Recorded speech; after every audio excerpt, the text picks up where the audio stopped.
Are you ready now, Mayor Grimm? All right, it is 9 o'clock and we are here for our regularly scheduled business meeting. If you please rise for our invocation.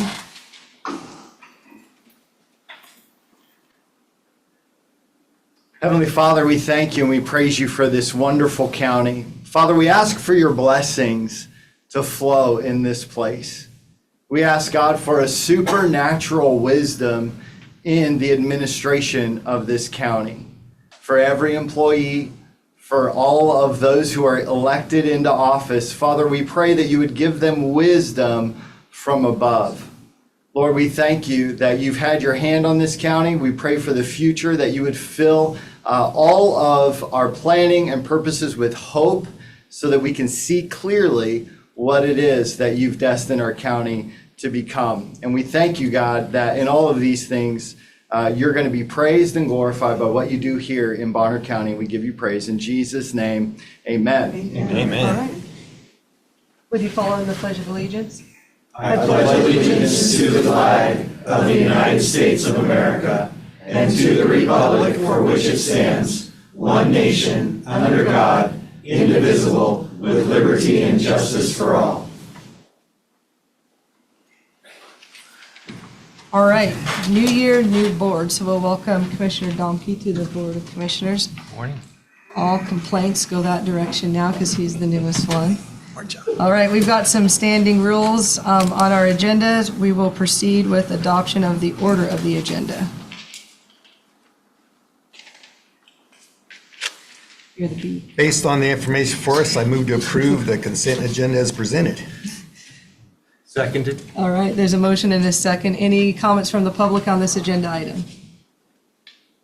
I'll give an extra pause because, oh, they're in the room. Never mind. All right, seeing none, any discussion Actually- from the board? She's in the room. Yes, I would like to make a motion to adopt the order of agenda. That's what we're on. Is that what I just said?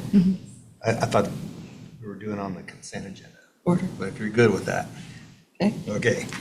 Any discussion from the board? None? Hearing none, roll call vote. Commissioner Williams? Yes. Commissioner Corn? Yes. Commissioner Domke? Yes. All right, on to the consent agenda. We've got some items, they're not really big items, but emergency management, $5,416 AED award to purchase via grant, Alpine Motors, 2 Boss plows, $26,790 with solid waste. Solid waste also has magnesium chloride for ice control at $7,424.55. Sheriff has some confidential items. One item is $9,057.38, and then a user fee contract at $18,762.50. At this time, we'll entertain a motion to accept the consent agenda. Based on the information before us, I move to approve the consent agenda as presented. I'll second that. All right, any comment from the public on this agenda item? Seeing none, any discussion from the board? None? Hearing none, roll call vote. Commissioner Corn? Yes. Commissioner Domke? Yes. Commissioner Williams? Yes. All right, our next item is from Clerk Rosedale, or the comptroller, whoever is presenting on that side.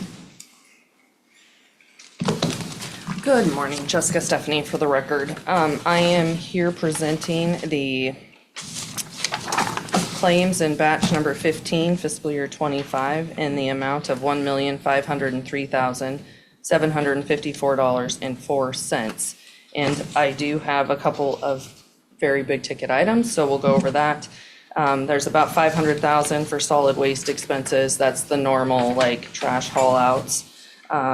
We have $49,000 on a grader. Then we have $199,000 for medical. And then the really big one is the $564,000 court-ordered payout for Avista. That was something that Avista disputed property taxes for a few years back.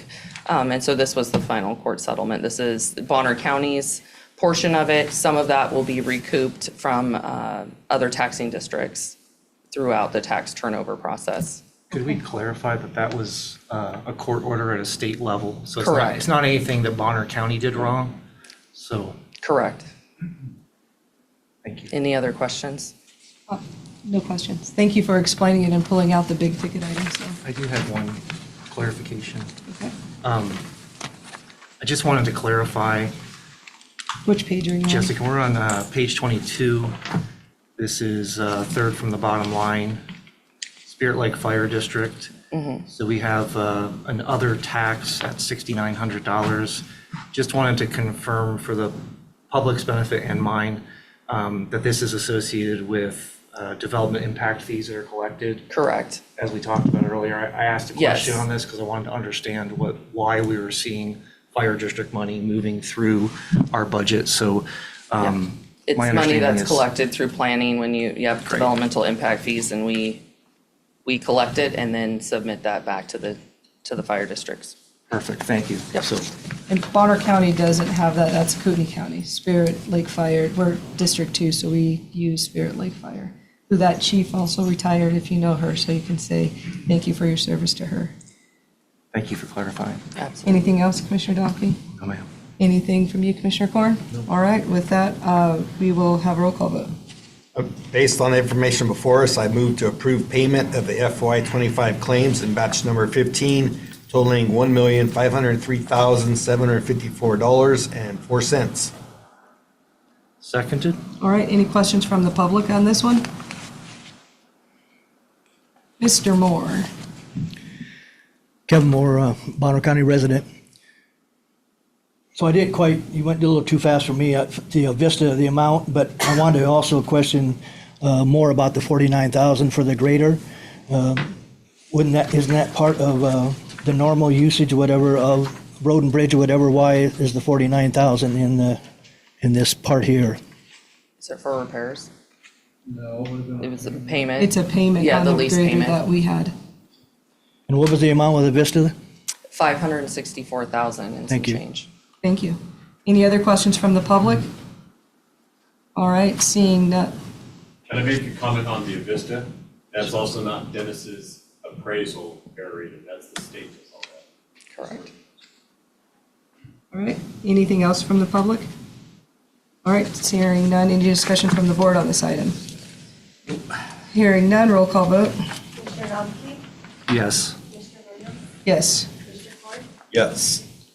And you'll see on this one, we don't have an EMS batch because we did EMS batch in their meeting. So that is a change that you'll see here Thank you. moving forward. Thank Thank you. you. Next up, Parks, I think we're on emergency management. or Emergency Management, sorry. I'll jump. No, I got you guys out of order. You try to get out of here? Yeah. All right. Good morning, Commissioners. Good morning, everyone. Cameron Lacombe with Bonner County Emergency Management. One thing I did want to touch on when we're talking about the invoices over $5,000, Bonner County Emergency Management had applied for and received grant funding for 3 AEDs. The cost just over $5,000, so that actually will be fully reimbursed. So it's just wanted the public to understand it's not a direct expense to them. And that's part of a desire on the county to put AEDs throughout our county for residents to be able to have access to faster medical. Yeah, and that's, they are not an inexpensive component for sure. All right, going from there, the next thing is our Emergency Management Performance Grant Award. So Bonner County Emergency Management has received an Emergency Management Performance Grant Award for 2024, award number 24 EMPG 017 from the Idaho Office of Emergency Management. The amount of the award is $29,881.32 with a required match of $29,881.32, bringing the total amount to $59,762.64. And this is an annual award provided by the Idaho Office of Emergency Management. This was approved by Auditing, Risk, and Legal. Thank you. You want to ask me any questions? I do. Because Thank figured you. it was- Cameron, could you please clarify, It's my understanding then that the county's match was already accounted for in this year's budget? Yes, yeah, so that, let's see here.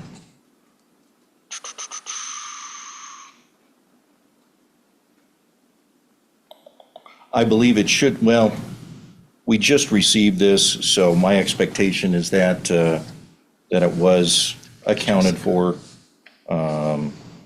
I'll have to clarify on that, I apologize. So it's an annual award that we receive as Okay. far as that goes. So, Based on the auditor's sign off, that was my assumption, but I just wanted to clarify. Yeah, yeah.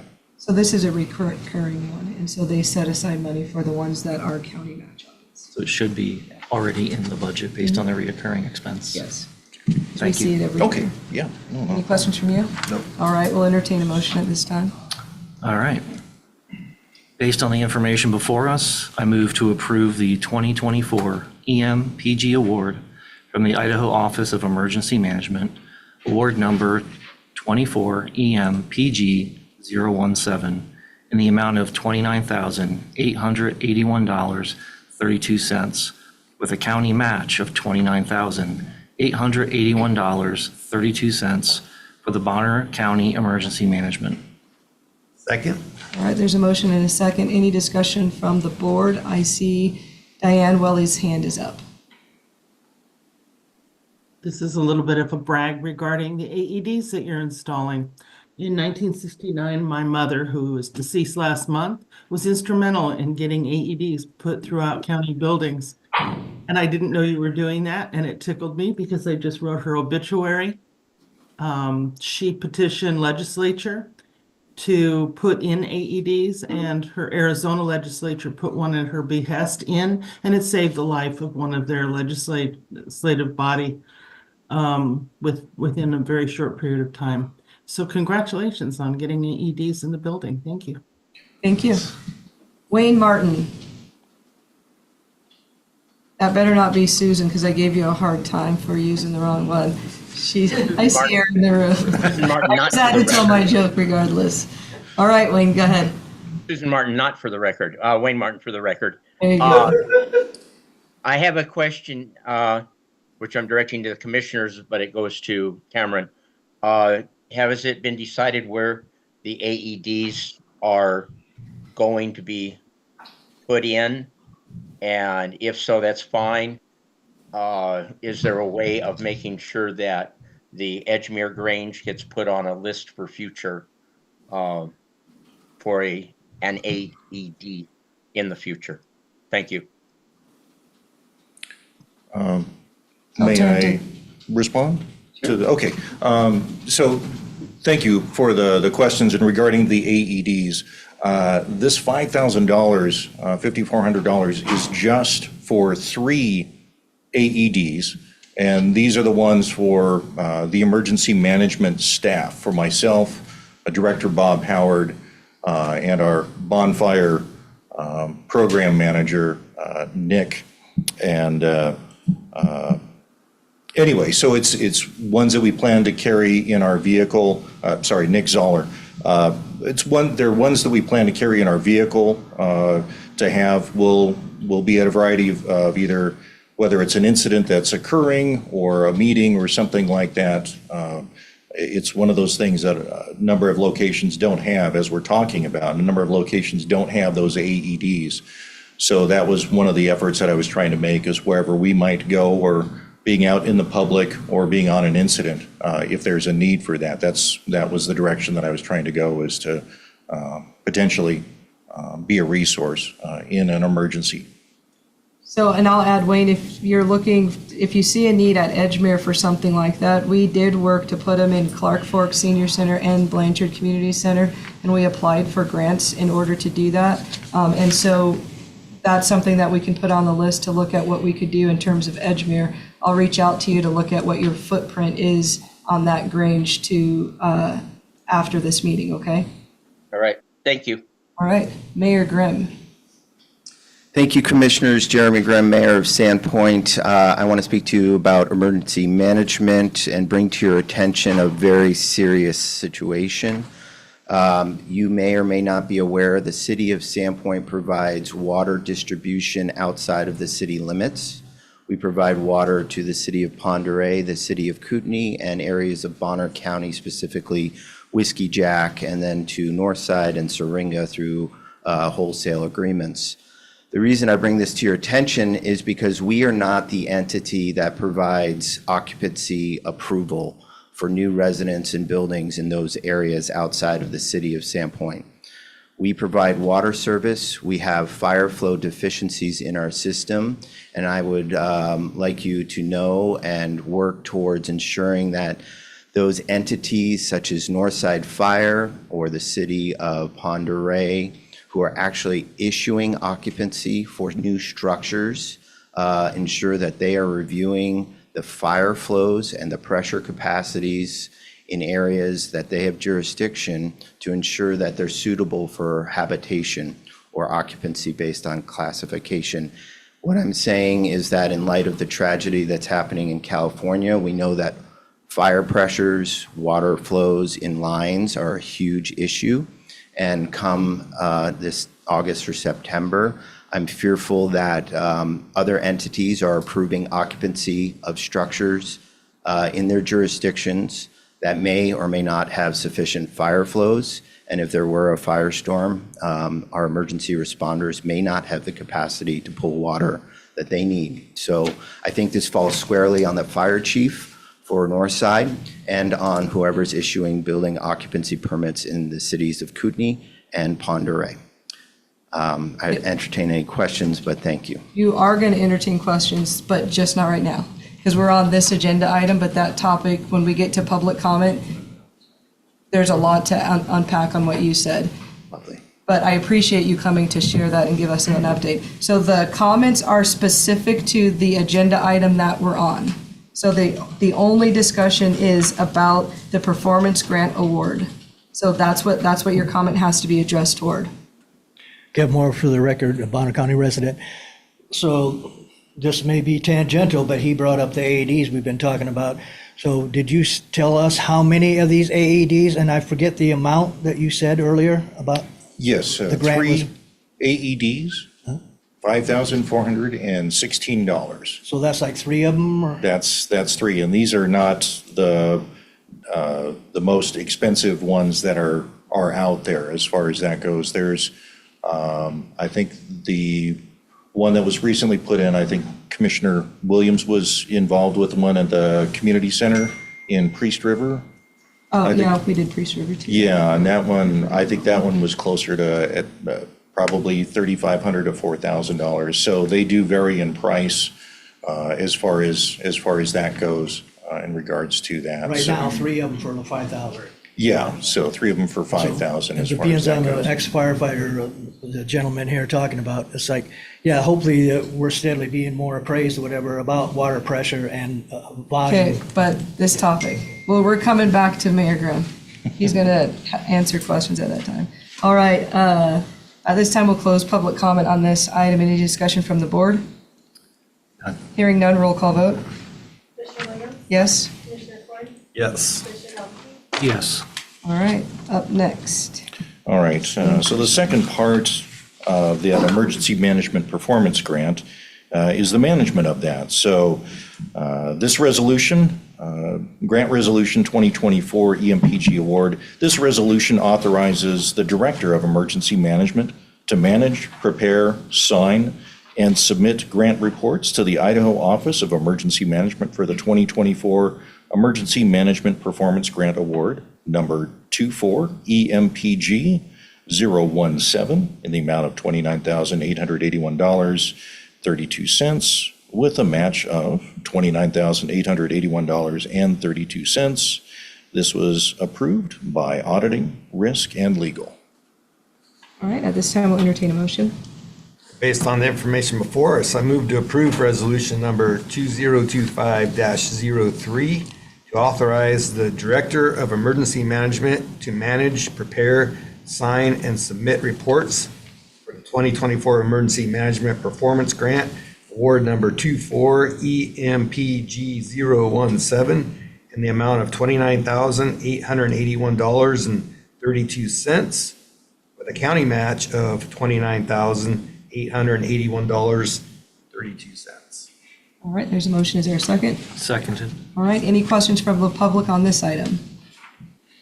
Seeing none, is there any discussion from the board? None. Hearing none, roll call vote. Commissioner Thorn? Yes. Commissioner Dumpy? Yes. Commissioner Williams? Yes. Thank you, Thank you. Commissioners. Thank you. Now it's Parks and Rec. All right.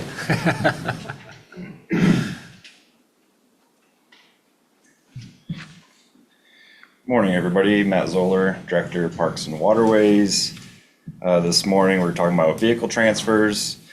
Bonner County Parks and Waterways is requesting the transfer of a 1990 Ford F-150 pickup, VIN number 1FTEF14N0LPA 40946, and a 2007 Ford F-150 pickup, VIN number 1FTRX 14W27FB 87739 to their department from Bonner County Surplus. Okay, so I have a question for you. It's been approved by legal. I can see that. Thank you. We're on the same page on that one. In terms of the actual transfer, the reason they weren't transferring vehicles into Parks and Rec before was because the responsibility for maintenance will come out of your budget, which is dependent on fees that don't necessarily make the repairs on vehicles happen. So I want to hear the response of why we're transferring now, and that you're confident on that end of it, because that's why they left them in surplus, because then the county general fund was paying for that. So they weren't in the motor pool. They're just kind of in no man's land. So what we have going on is we have 3/4 and 1 ton trucks that all have sandboxes and snow plows on them. And we also have the grooming program, which is requiring to haul 100-gallon fuel tanks of diesel to our groomers. So what we're hoping to do is get these vehicles with slip tanks in them. And so Bonner East Grooming, they have 2 separate machines that require 2 separate slip tanks, 2 separate drivers. So to be efficient with our operation, we're just looking for something that's not an everyday driver, but is going to be used throughout the grooming season. So if we can have any vehicle that kind of limp us through and will work in a safe manner, then that's what we're after here. So any repair costs that are extremely excessive, we're not going to make those repairs. We'll turn it back into surplus, and hopefully with some more trucks and funding, we'll not have this question next year. But you would still be responsible for the maintenance of the vehicles, though. And that's what Correct. I'm looking for is in your budget, because the change that's happened, that's being requested now, wasn't calculated in the upcoming budget. And then your budget is dependent on fees. That's where my question is, because you also just did any decision last week that has you having to find $21,000 out of your budget for a grant. Now, if we move these vehicles over, that comes out of your budget. And so what happened when this vehicles came up before was people were told that they could check vehicles out so that we weren't putting them in your budget to maintain. So I just want to put that out there so that we're clear as what your request is, because the maintenance then comes out of your budget. And I know you say major repairs you guys won't do, but there's still a cost that you would have to do by adding more vehicles into your budget. Correct. So the only other thing we could do that would maybe make more sense is to transfer them to motor pool instead of surplus. At that point, motor pool would be paying those fees. So if that would make you more comfortable, we could think about that.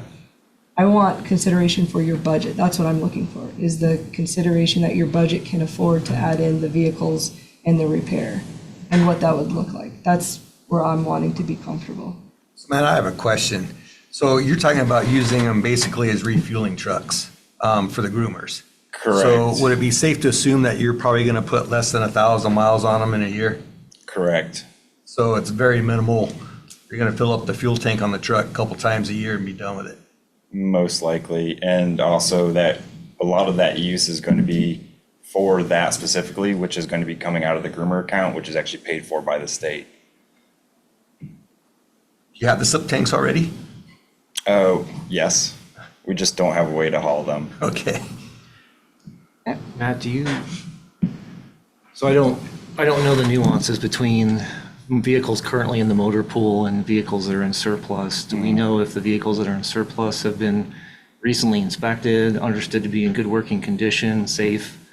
It seems to me if something's been sitting to the side, not used, that we may not be aware of its capacity and condition to operate the way you want. What level of confidence do we have about that? So the crew already inspected the vehicle, and there was just a couple broken wires and just a couple minor things. Luckily, we have a pretty talented maintenance staff full of electricians and mechanics.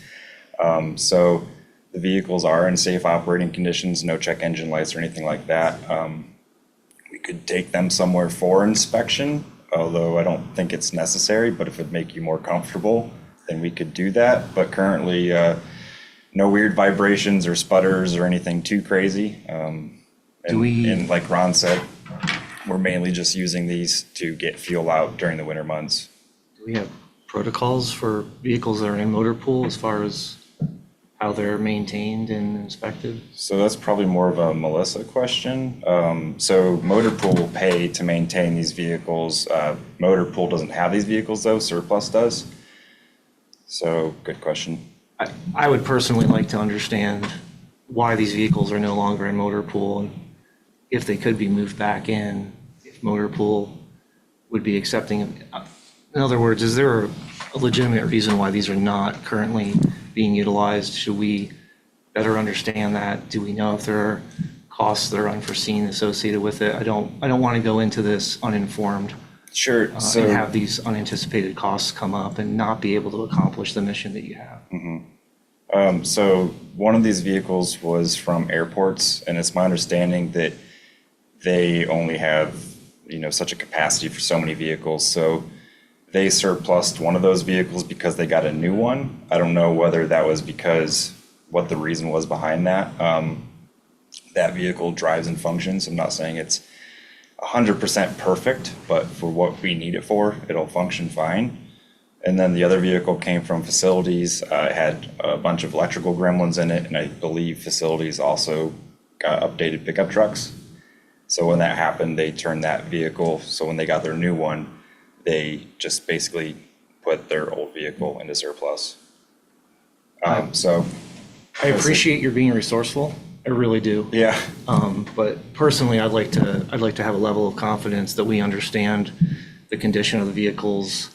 And if there's, to Commissioner Williams' point, if there's an opportunity for those to go back into motor pool, if they have the budget to properly maintain those vehicles for this season of use that you are requesting for them, I think if you have not already identified the ability within the budget to be sure that you can keep these operational, then I think it makes sense to explore this other approach first before moving forward with this decision. And what would the other approach be? Having them moved into motor pool, as Commissioner Williams suggested. I have a question. So if you move it to motor pool, is it always going to be available when you need it? So actually, I'm going to clarify, because I actually talked to Bob Howard about waterways and vehicles. And so they could have putting their name on the list. That's what we did before moving the truck that you have. The same question came up of prior director wanted it moved from motor pool into waterways. But then the question was, how does waterways afford the maintenance on it?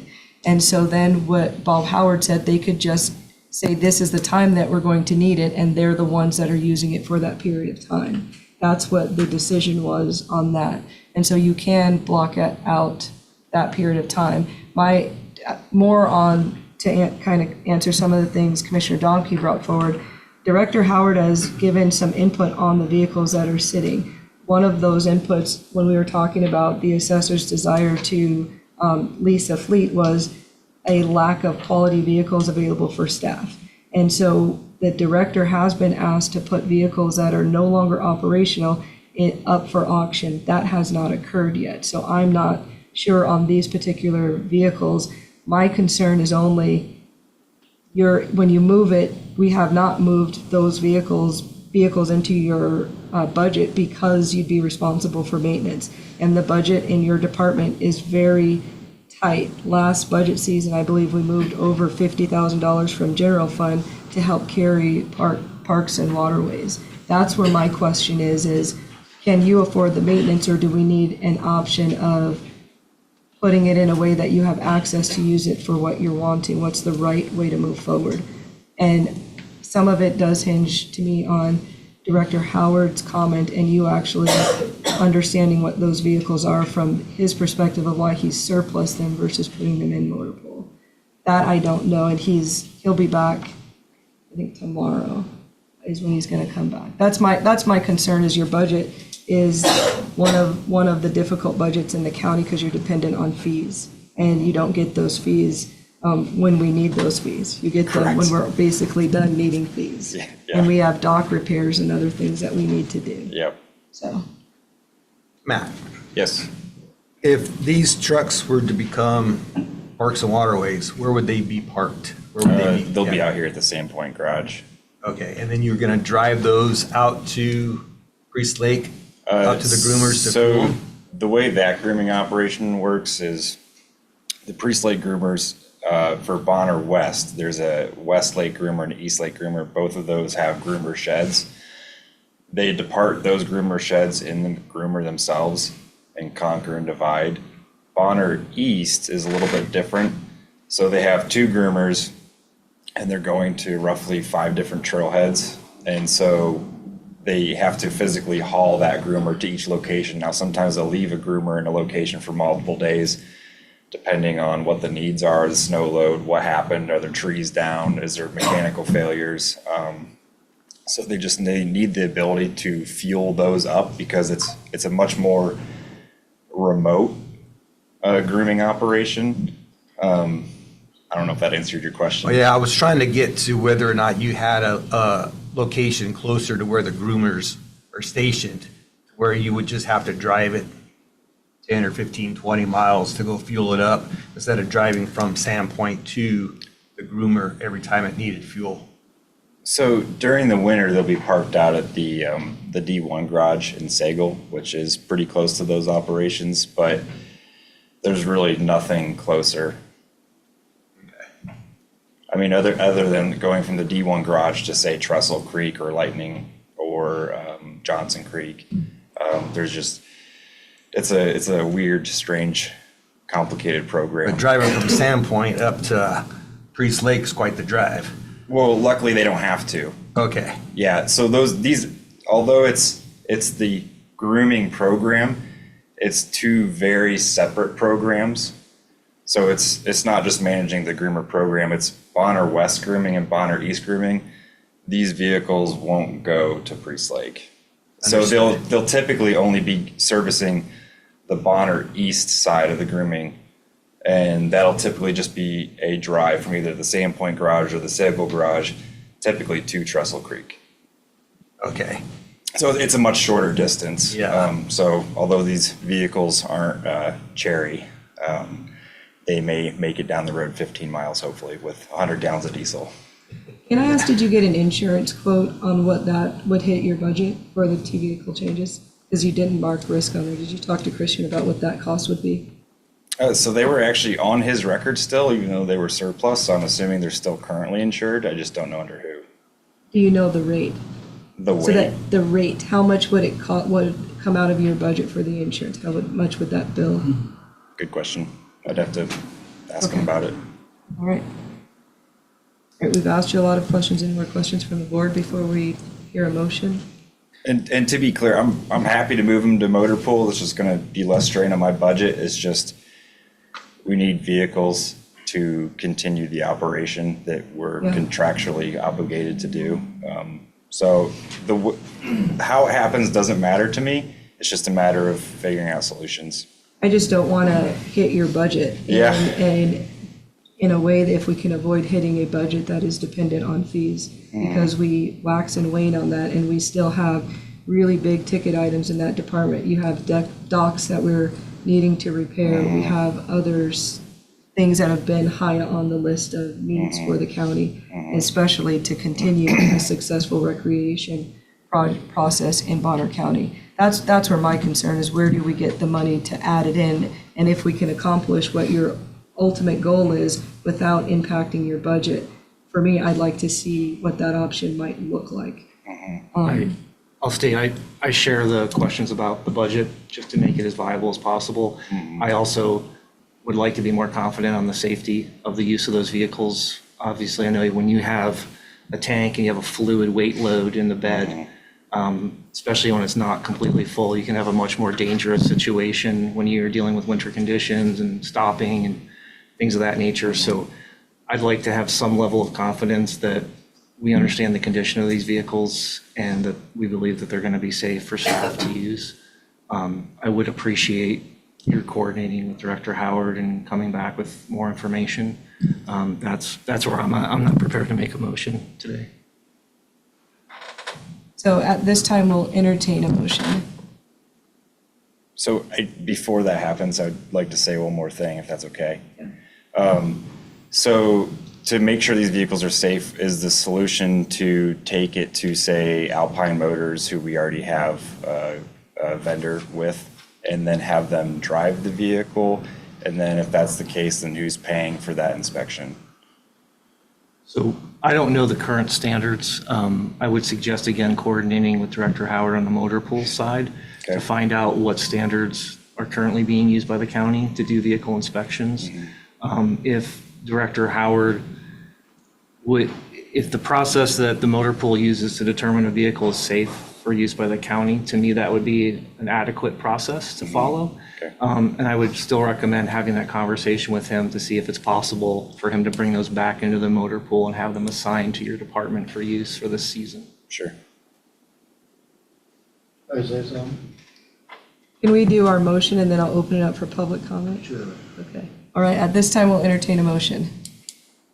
I move that Bonner County approve resolution number 25-04, authorizing the transfer of a 1990 Ford F-150 pickup, VIN number 1FTEF14-0LPA40946, and a 2000 Ford F-150 pickup, VIN number 1FTRX14W27FB87739, from Bonner County surplus to Bonner County Parks and Waterways. There's a motion. Is there a second? I'll second it for further discussion. All right, so now we'll open up for public comment and Director Top. All right. I just wanted to point out that his actual mechanic is an expert bridge mechanic, and he's very, very good at what he does. He's trained in diesel mechanics as well as the vehicles, AC, everything. So if his mechanic would actually say that that is a safe vehicle, it's a safe vehicle. He isn't going to say it's not. And we inspect our own vehicles through Road and Bridge, and Lacey definitely knows how to do that. So I just wanted to point that out. Thank you. Appreciate that information. All right, Mr. Moore. Kevin Moore for the record, Bonner County resident. And so I appreciate that you let Jason go, because that kind of threw another part of my question here. I got two parts here. And so as you were dialoguing there, because I've always wondered this, the mechanics, I used to be a mechanic besides being a firefighter. And so I'm guessing the sheriff's department, they must have mechanics to take care of their vehicles. And so I heard dialogue here, Sago Garage, Sandpoint Garage, and E1 Garage or something. And so does Bonner County have numerous garages and numerous mechanics for working on different? Those are Road and Bridge. Those are all Road and Bridge? Mm-hmm. I see. So you do have? We have multiple mechanics. We have one in each shop. We have 3, District 1, 2, and 3. I see. And then you were just said, whatever, did he has an employee that is a mechanic also? He's an expert in bridge diesel mechanic. So that helps answer my question. I don't know if the rest of the public knew about the numerous garages. And so Road and Bridge or whatever, they work on vehicles from throughout the county, different entities. No, we only work On their own. Bridge. Okay. Only on their own. So if Mr. assessor's office here with his different vehicles. If he needs something done for his vehicles, he takes them to Alpine, or, Yeah. let me see. So my last question, I think that this was the entity a week or so ago that was asking you guys to help purchase a 1-ton, four-door vehicle, 80-some thousand or something like that. He was requesting to apply for a grant that had a county match. So is there anything transpiring with that? The decision of the board on that was that they committed to the $21,000 in application for the grant at that time. So it's still in process then? Correct. Because I did hear him say that we need vehicles to operate, so but trying to put 2 vehicles into motor pool or surplus, that means that you have enough other vehicles to meet your operation. You have enough other vehicles, if you put these 2 to the side, you still have enough vehicles to do your regular operating. Are you directing that to the commissioners? I'm trying to understand what your question is. He's asking for these vehicles to be able to be used to help refuel items. I thought we were taking 2 vehicles from him and putting them in. He's No, wanting to bring them in. He's wanting to use them. Okay. Yeah, Thank okay. Ms. Lunsford? Amy Lunsford for the record. Okay, so you are fee-based, correct? So all the little tags that we buy to put on our snow machines, that goes directly into your fund for the grooming program? That's how I understand it when I purchased the ticket? That is correct. So everybody registers their snowmobile to either, in Bonner County, it'd be 9A or 9B. 9A is going to be the pre-slate groomers, 9B is going to be the Sandpoint groomers. That sticker goes to the state. The state provides us a groomer machine, and they also provide us a check every year. Now, they have the county manage that entire account, the entire grooming operation, from parking lots to grooming schedule to employees to maintenance records to contracts. So yes, that is part of that. So what I'm asking for is help making that program run. And the fuel that would be purchased for these vehicles, I don't know necessarily repairs because it's kind of muddled. But that's the main reason for this request. Okay, and you said that you had to have these vehicles to uphold your side of the contract. So I'm assuming that's to keep the lanes, the groomed trails groomed for those of us who have purchased groom trail tags for our machines. Do you get all of Bonner County's money back, or does the state dole you out what they feel you need, or do they look at your budget? I'm just curious, as a person who buys grooming stickers, if all my money is truly coming back to my county, or if it's being pilfered by somebody else. So, great question. I don't have the exact details, but don't quote me on this. But so each grooming district pays for itself, which makes the Bonner East grooming budget tough because we have a lot of folks coming in from Spokane, Kootenai County, Boundary County to ride our trails in 9B. They've already registered their snowmobiles in other counties, but yet they're using our resources, which is why we have problems keeping up with Trestle Creek.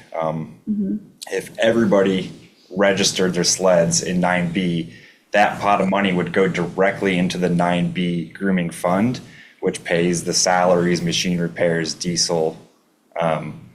So the more money we can get into that account, it is coming directly to us based on user fees. So it's not like it's one pot of money going to the state and they're just doling it out willy-nilly. It is direct. So. Okay, I think she's asking you about, does the state skim a little bit off for their administration of the program, or is 100% of her sticker tag coming back to the county?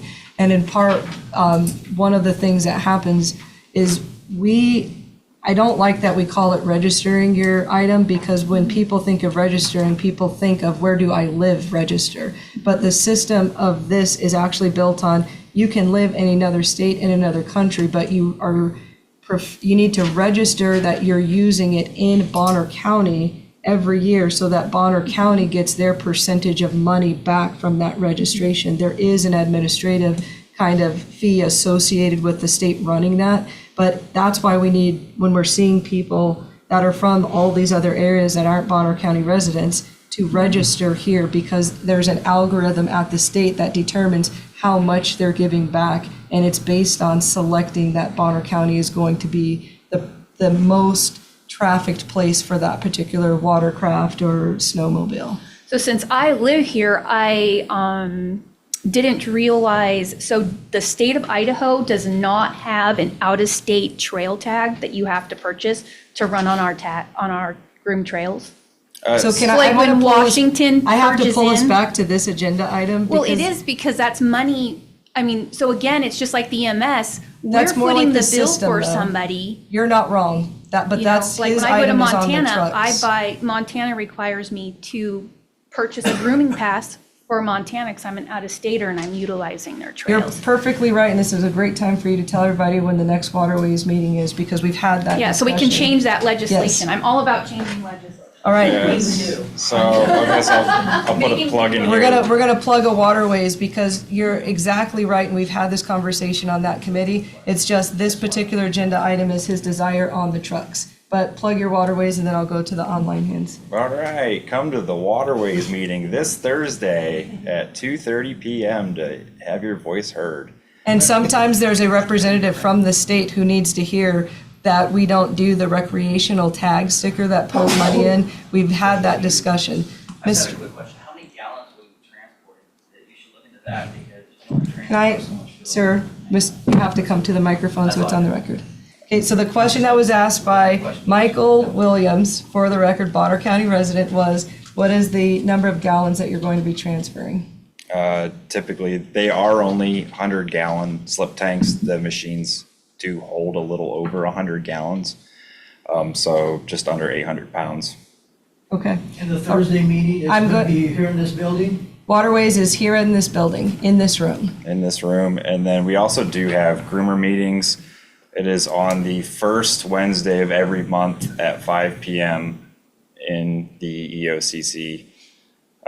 That is the Sandpoint Groomers, and then we have meetings every first and third Thursday up at Priest Lake at the Cool and EMS building, and that is at 9 a.m. All right. Doug Patterson. Doug Patterson, Bonner County resident, for the record. How many miles are on these vehicles? Off the top of my head, I don't have an exact number. It seems, with concerns about their maintenance and all these other things, the number of miles, it would seem to me, would be a good thing to have available. Yeah, that doesn't really change my request. It's more of are these vehicles functioning or not functioning? You can have vehicles that are completely trashed by road salt within 30,000 miles, or you can have a car in good condition with 200,000 miles in it. I don't really think the mileage is part of the problem here. I think one of the things that we can point to, and I think it comes to Director Howard, is let's look at the maintenance log also of the vehicles. Do you have another question, Mr. Patterson? Nope, thanks, bye. Thank you, sir. Mrs. Kramer, sorry.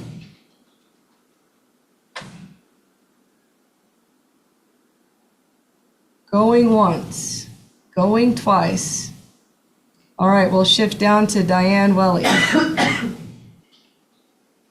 it's Diane Welly for the record. I just want to comment how pleasant it is to see a functioning board of present commissioners who are addressing things in a really conservative manner. And good morning. Sorry, my unmute button wasn't working. Jennifer, you got Mrs. Kramer. You have to pause for the budget question. Mrs. Kramer. I would hate to see Parks and Waterways get stuck. Mrs. Kramer, what happened? All right, Diane, finish your comment. She's going to go back to her computer because it looks like she commandeered Rick's computer. And so finish your comment. So Jennifer, wait, because I got to let Diane finish, and then we'll come back to you. Okay, sorry. No worries. Diane. it was just a pleasant comment about seeing present commissioners who are fiscally conservative and safety conscious. And that matters to the people of Bonner County, and we thank you very much. That's all I had to say. Thank you. All right, Mrs. Kramer. Hello, my turn now? Yes. Okay, thank you. Jennifer Kramer, Bonner County resident. Sorry about that, Diane. Didn't mean to walk all over you. So several, well, one comment, I guess. I appreciate the budget concerns about insurance and maintenance and if whether Parks and Waterways can really afford that, or does that really belong? Should the vehicles really be owned by them, in air quotes? I guess I'm curious how you fuel your vehicles now if you don't have these trucks.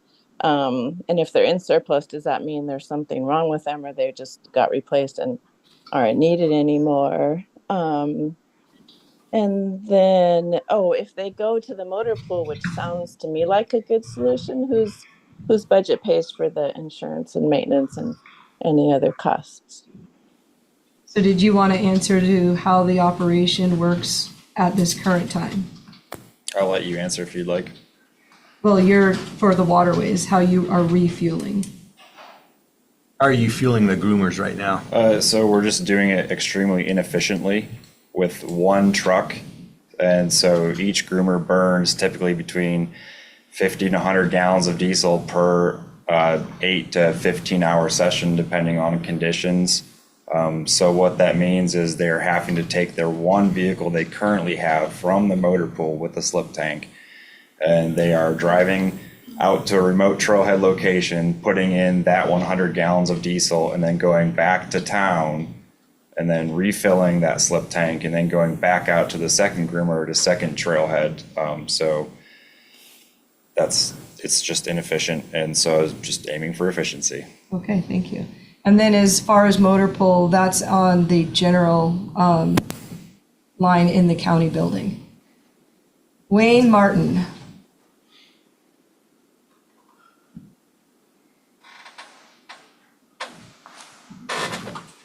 Susan, do you know what he wants to say? Nope. Okay. All right. Focus. All right.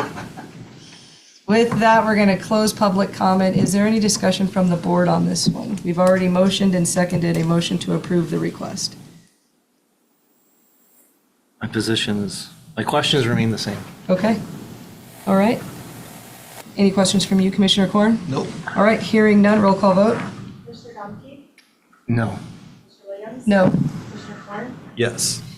And at this time, I would like to step down from the chair and make a motion on this item that we reschedule this item for the next Bonner County business meeting and then bring back information from Director Howard so that we can do a compare and contrast. So I'm going to motion to pin this until next Tuesday so that we can make a review of this decision. And then I'll send a follow-up email of my questions and what we discussed so that we can get those answered so that we can make an informed decision on that item. Perfect. Okay. Thank you, sir. Thank you. Thanks for being resourceful. Just a little more information will be great. Peter to pay Paul. Well, we want to make sure we might be able to rob Peter and it not cost your budget anything. That'd be all right with me as well. Yes. Thank you. All right, thank you. Justice Services. Morning. Good morning. 3 hopefully quick items. Don't say that. No, I know, I probably just jinxed myself. Read real fast then. Okay. First item, all 3 are in regards to destruction of records. The first one, Bonner County Juvenile Detention Center currently holds facility records for 2 years after the juvenile's 18th birthday. These records have been reviewed by myself and Bill Wilson and deemed temporary. Idaho Code Section 31-871C authorizes the destruction of temporary records after a retention period of not less than 2 years after the 18th birthday. These documents are booking sheets, promise to appear forms, police reports, medical screenings, medical requests, doctor's orders, but they fall within temporary. So we're just asking to be able to destroy those instead of continue to store them. All right.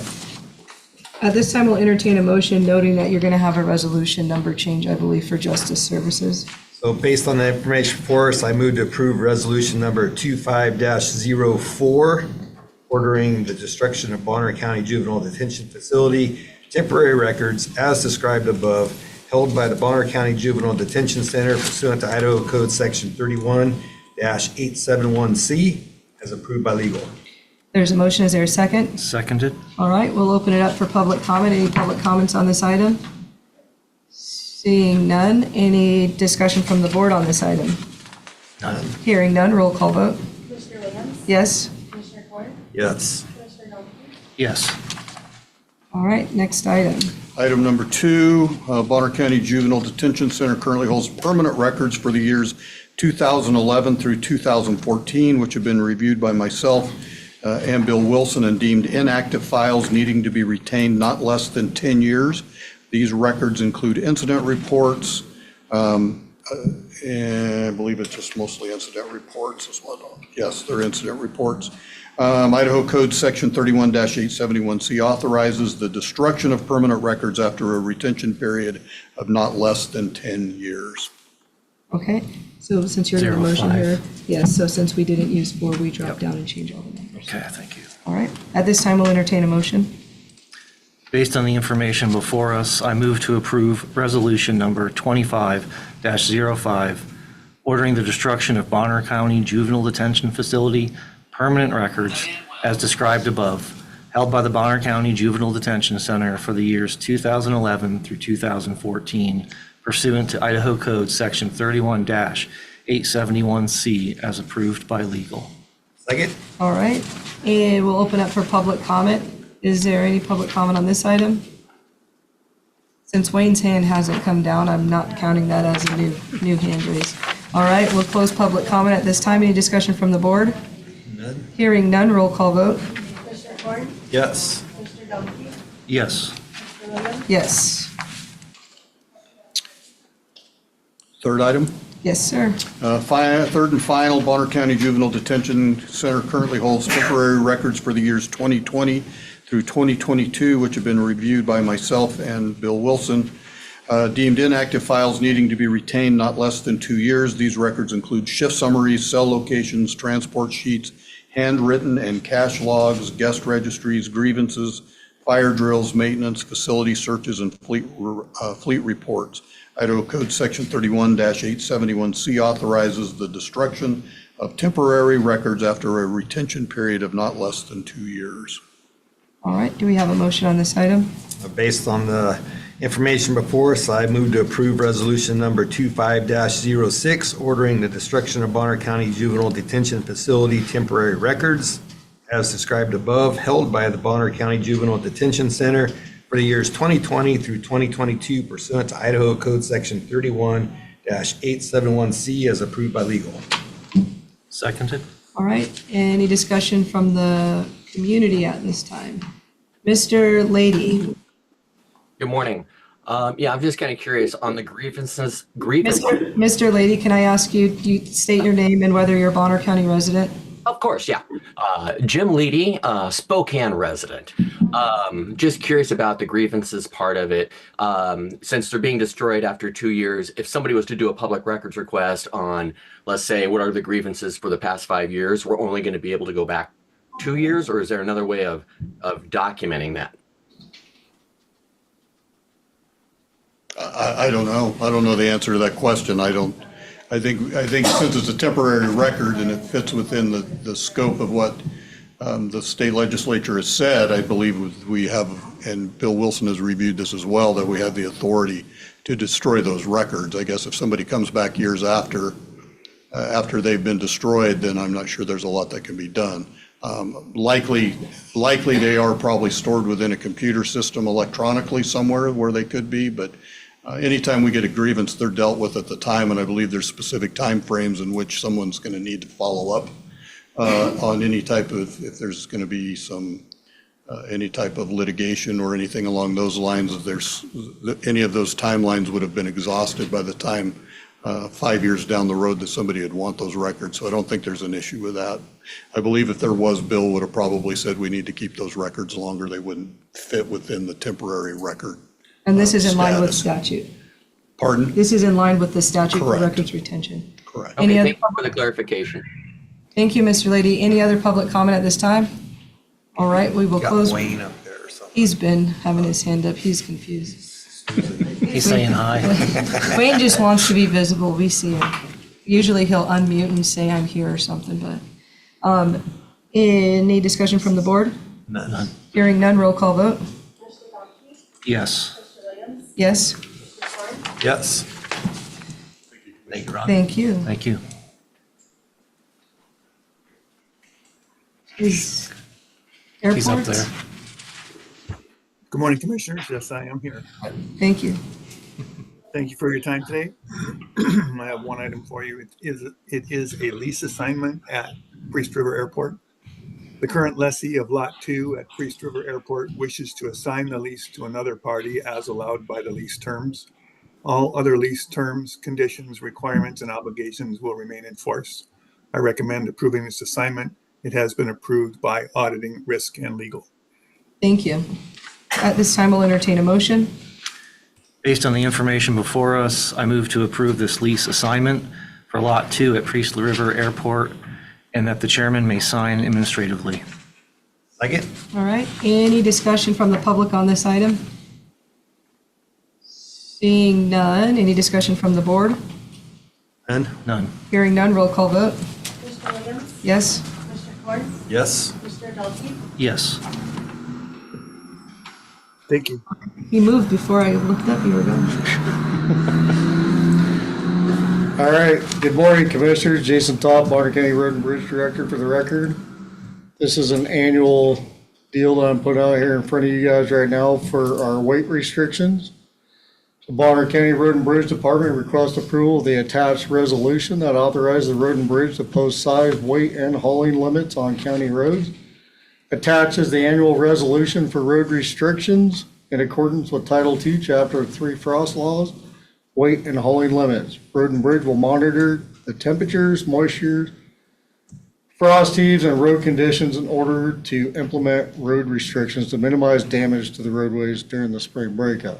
And before everybody freaks out and my phone starts ringing from every single logger and contractor in this whole area of Bonner County, we're not looking at doing load limits at this point, but we don't know what the weather's gonna do over the next month or two. And I do this every year in January so that we have that ability to go out and put them up when they need to be put up. We can't predict the weather, so. No. All right. At this time, we'll entertain a motion. Based on the information before us, I move to approve resolution number 25-07 that authorizes the Road and Bridge Department to post road restrictions, size, weight, and hauling limits on county roads for 2025. There's a motion, is there a second? Seconded? All right, at this time, we'll open up for public comment on this agenda item. Mr. Moore? Kevin Moore for the record. So you said something about Title II and I didn't catch the rest. So is that? Chapter 3. Chapter 3, thank So you. the frost laws. So is that a state law, county law? It's an Idaho code. It's a state law? It's a state law. I see. Yep, it has to be adopted by the commissioners for it to be enforceable by the state. So it So seemed we like, have to do this for me to be able to go out and put them on, because they don't know when they need to be put on. I do, and my foreman do. And that's what our jobs are, is to go out and look at that and make certain that they're going on when they should be and coming off when they should, to protect the county investment.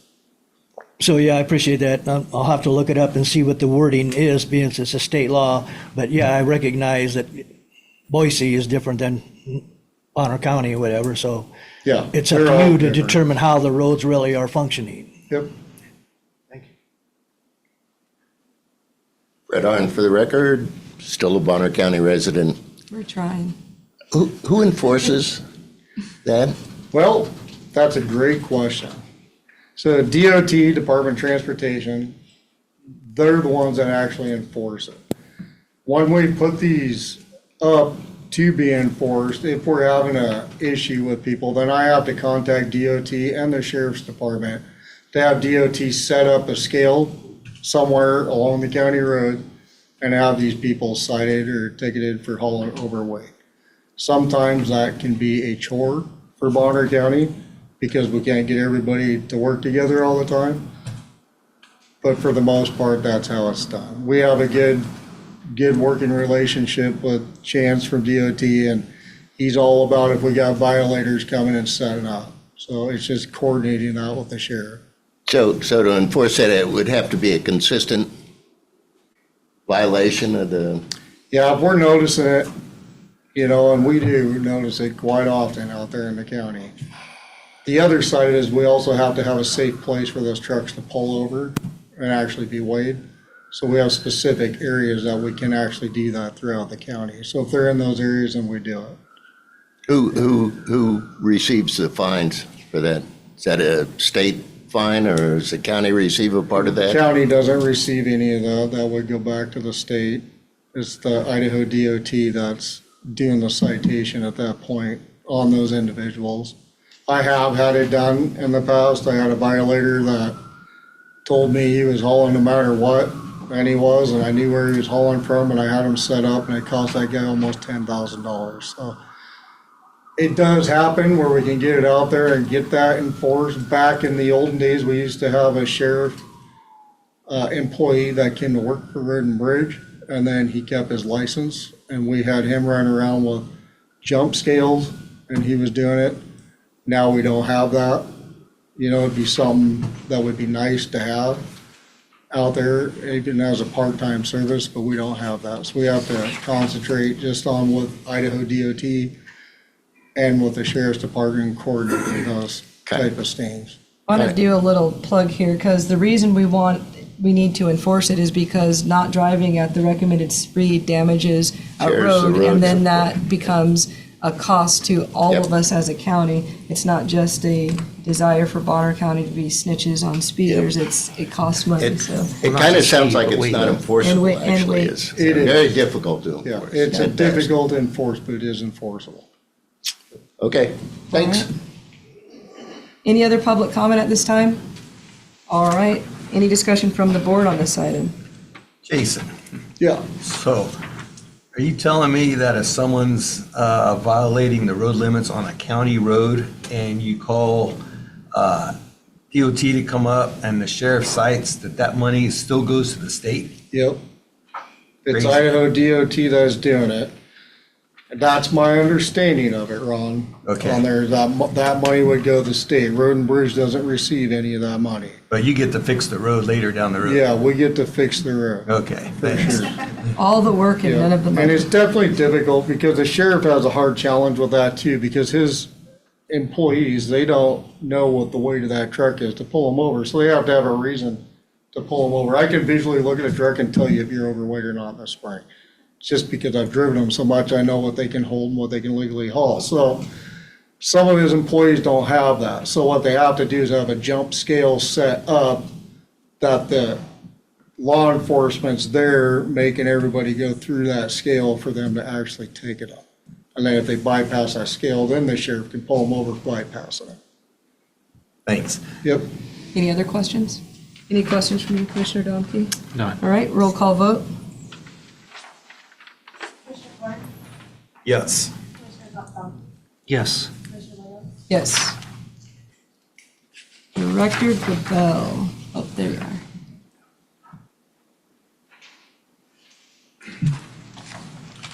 Morning, board, members of the public, Jacob Bell, Planning Director.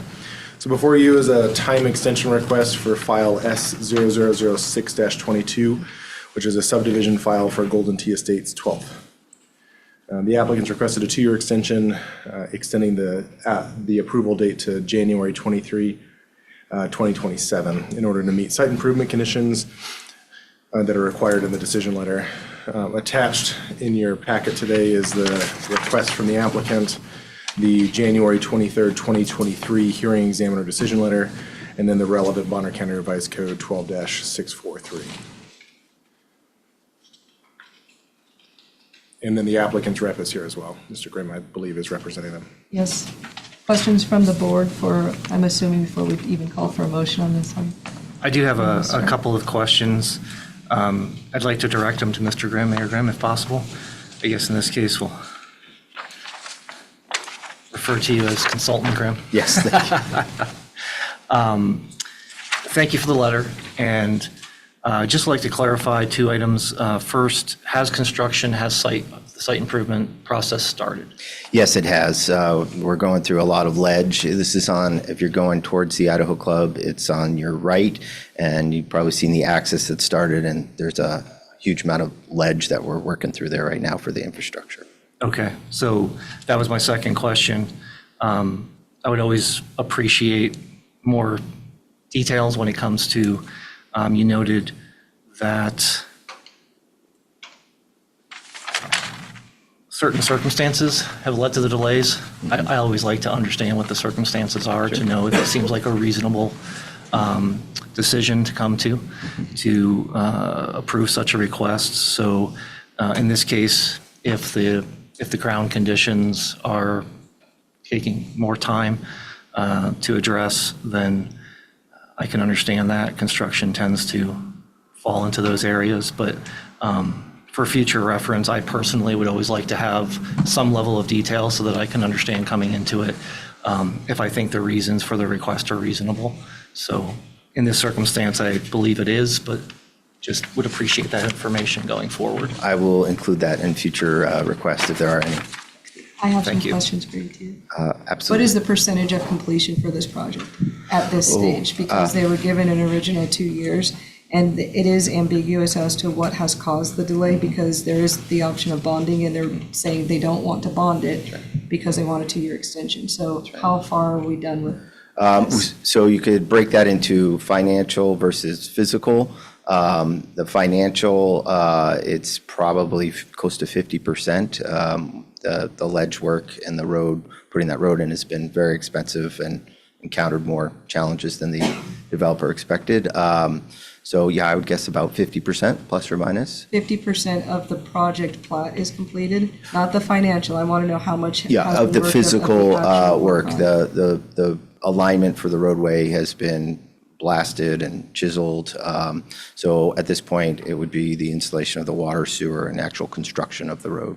And is it your position that 2 years they'll be able to finish the last portion of it? Yes. And there's not a because in part, when you mentioned the financial aspect of not bonding, is there a financial issue that's impacting this? No, it's just the rational thing to do is why bond for it, pay your bond fee and all of that, get the final plat. The advantage of bonding for it is if the developer had chosen to do that, you can actually get the final plat and sell the lots, because you have to have the final plat to sell lots in Idaho. But the cost of bond doesn't make sense when we're still working on the infrastructure. So we're on 50% completion for the plat. Yes, I would estimate, yeah. And if I could further the prior conversation, have construction operations been essentially continuous? Generally, right now we're paused because of the weather and working on utility hookups and the engineering for that. But got the engineering plans, got the stormwater plans, got some bids for the contractors to complete the road. So I imagine you'll see them moving come the weather break up. Okay. Yeah, the reason I ask is obviously one of the considerations is potential impacts to neighboring properties that can comes from construction activities. For sure. And so just like to confirm that we're not doing a lot of delays during the progress to create the overall impact to the neighbors over an extended period of time if not necessary. I think in this case, the developer is the most eager to get this completed of anyone. Okay, thank you. Any other questions from the board? Nope. All right, at this time, we'll entertain a motion.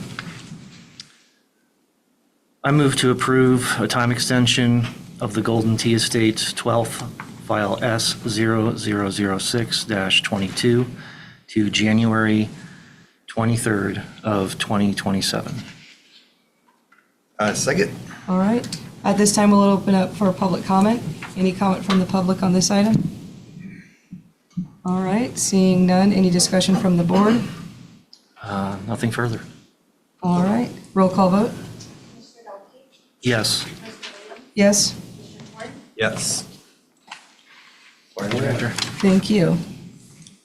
All right, at this time, Human Resources, do we have an update from Human Resources? All right, they are not online, so we'll move to Risk Management Monthly Insurance Update. Christian's online, I can see. Good morning, Commissioners. How are you? Can you hear me? Thank you, sir. Yes. So this is a new thing I'm looking forward to. Traditionally, we do insurance updates, loss updates in exec session. So this would be a nice transparency. So this is Christian Jocelyn for the record. And the first item I have is workers' comp for 2024. Our workers' comp insurance runs from January 1st to January 1st. So I'm just including last year's numbers. That makes more sense here. We have two entities, Bonner County. We have 29 claims, 6 are still open. And we had, for all the claims last year, we had 4 lost time cases and 11 were incident only, no medical. And for EMS is a separate organization. We've always had it that way for workers' comp. They had 4 claims last year, none are open right now. And of their claims last year, EMS had 0 lost time cases, which is good. And 1 was incident only. And then I'll go on to the next item and just stop me if you want to hear any details. For property claims, we had about 8 claims, and also for last year, because beginning of the year here, since this is for 10/1/24 onwards. And then for general liability, we had 2 claims, and they're pretty minor, like mailbox type claims. And then auto claims, we had 13 claims this fiscal year. And these are mostly like hitting deer, pursuit related or backing related, so pretty minor too. And I'll go on to the next item if that's okay. Yes. Item is tort budget for the year, just to kind of keep transparency and tracking of it. So I have 2 big items in there I track. I have many sub items, but the big ones are insurance liability. That's to buy the insurance. And I'm basically at 102%, so I'm over budget a little bit. And that's just because it's been flat year after year, the budget amount. And the problem is during budget setting time, we don't know the true cost of insurance until close to 10/1. But that usually I spend all that money the first couple weeks of the fiscal year, and then it's flat rest of the year, of course, as we bought the insurance. And then insurance deductibles, that's the fund I pay all the claims out of, and we're self-insured. So that's basically the one that I use daily pretty much. And so far we spent 91,000 out of about 355,000 budgeted.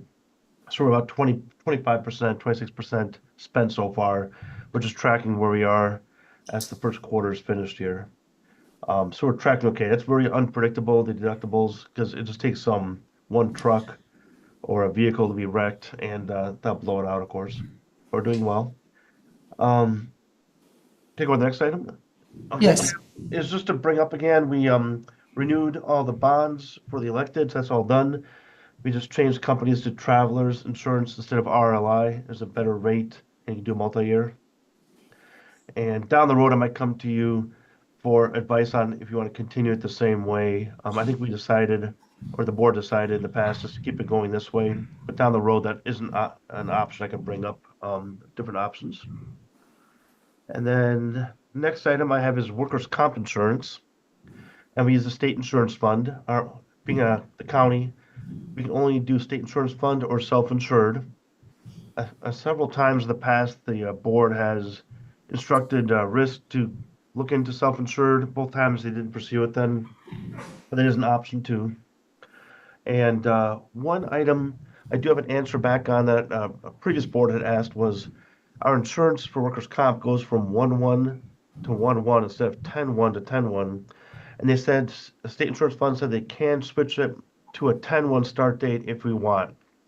So I'm neutral on advice. I don't need a decision today, but it is an option if you ever wanted to. I can make workers' comp align with the rest of our budget. The only negative right now is I use 2 different budget years to pay for it. I pay quarterly, but it's not really hurting the county or anything. But it is doable. And then the next item is our mod rate. And I can give more details later. That's the insurance, basically your loss rate to see how much you pay for insurance. We're still elevated. Last year we're 1.16, and it's dropping slightly to 1.15. So that basically means we're paying 15% more for insurance than we should be based on our loss history. I'm doing a simple 10,000 foot level explanation here. Looks like we finally got the cost pricing in for workers' comp. We renew on 1/1, so we just started the new policy year. And the cost is, for Bonner County is $448,000. And EMS, which is separate, is 113. Right now I help administer their account too.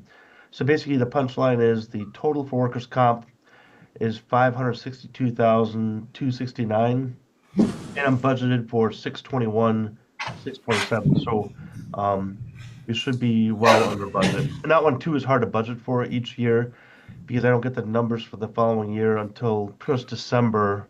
So just weeks ago, right before the renewal. But we're doing well this year, and that's about it. So I'm going to add a couple things on this is we added this as an agenda item for more transparency so you can see what we're doing with respect to insurance. A lot of people want to know things about where are we at with our tort litigation. All of this that he discussed is we do in an open meeting, it's just not on Tuesdays. And so, but we get people inquiring about some of these items, so we thought to just put it here so that people could hear the monthly update from our risk manager. When he says mod rate, that is specific to workers' compensation. It's based on your number of claims, and you have an overall goal of reducing that mod rate because it reduces, that's how they decide what your premium is going to be for your risk class. And then I just wanted to really highlight that Bonner County Ambulance District does its own workers' comp. It's already segregated, that the 113 is what they pay associated with that. And as I open it up for public comment on this topic, we cannot go over specific cases or files, and Christian isn't going to say this is what we've paid out. He's giving a risk manager review of our insurance lines, not a case by case of specific. So with that, I'll open up for public comment, and Mayor Grimm is first. Hi, Jeremy Grimm, Mayor of Sandpoint. Commissioners, thank you so much. We recently had our update at the city from the State Insurance Fund. This year, we were able to bring our mod rate from over 1.1 down to 0.89, which is a significant benefit to our taxpayers. What I'm bringing forward is it was very apparent through our presentation from the State Insurance Fund that active training for our employees is critical to making sure that they are implementing and know safe procedures. I just want to open it up to Bonner County if there's ever any opportunity for us to do some joint training with our public works or police, fire, sheriff, anything like that. Even administrative workplace safety is. There's so many simple ways to just take an hour and save an accident. So I just want to give the new commissioners my number. If there's someone to reach out to, if we could coordinate, be happy to share in that training and maybe learn something. Thank you. Thank you. Thank you. Thank you, Mayor. All right, Mr. Moore. Kevin Moore for the record, Bonner County resident. So you listed off numerous things there as per, you said Bonner, you had 29 under property, 6 still in pending, and then you listed 8 for another general liability and 2, then 13 with auto. So I'm taking that, is that the monies that were paid out for those came up to the 91,000 deductible? Would that be correct? Not necessarily, because you're talking about different lines of insurance. And so if you're wanting for an answer as to how much we've paid out, we have to get that information to you outside of this meeting. He's just giving you a high-level overview of a claims report. Well, that's what I was hoping, there would be a more general dialogue of an amount or whatever, maybe not individually, but more of a group. But I guess I'd have to go to him to talk about that. We can get that information to you, just the impromptu question doesn't work for specific numbers like that. He was giving a high-level overview of the claims that we've received. Okay? Mr. Bowman. Dave Bowman, Bonner County. I'd just like to point out to Mayor Grimm that Mr. Bowman, I have to have you direct your comments to the board, sir. well, I'll direct it to the board, but if it's for the benefit of educating Mayor Grimm, that Northside Fire trains regularly and has historically with Sandpoint Fire. So maybe if you're a little more dialed in on what your fire department is doing, you would know that. Any other public comment? All right, seeing none, we'll move on to the I next. do have a question, Commissioner. Oh, go ahead. Christian, could you please just help me understand when it comes to, you mentioned that for under tort, the insurance liability, we were just over, we were running around 102%.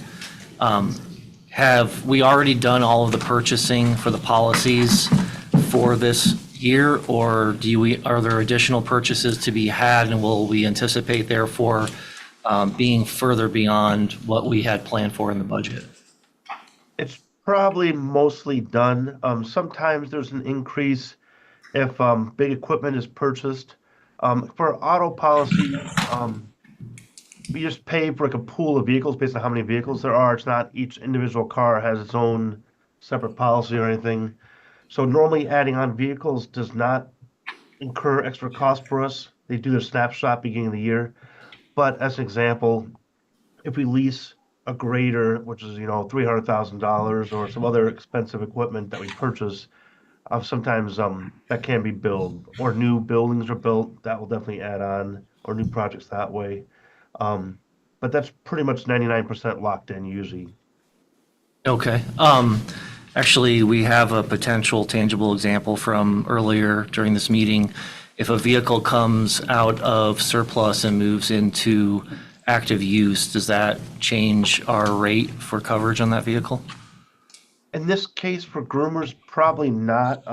One of the issues I've had over the years is taking old vehicles that aren't being used off our insurance rolls. So I think we have probably a dozen or more vehicles that we still own. They still technically are being used, but I will probably do more focus this year on renewal to make sure we actually need insurance on those. So I believe that groomer vehicle that we're trying to get from the airport is on our insurance already. Okay, thank you. And then you also mentioned, I believe it was under workers' comp, the loss rate was up approximately 15%. I know you have to do your best guess to start with. Is that attributed to any particular factors that we should be aware of?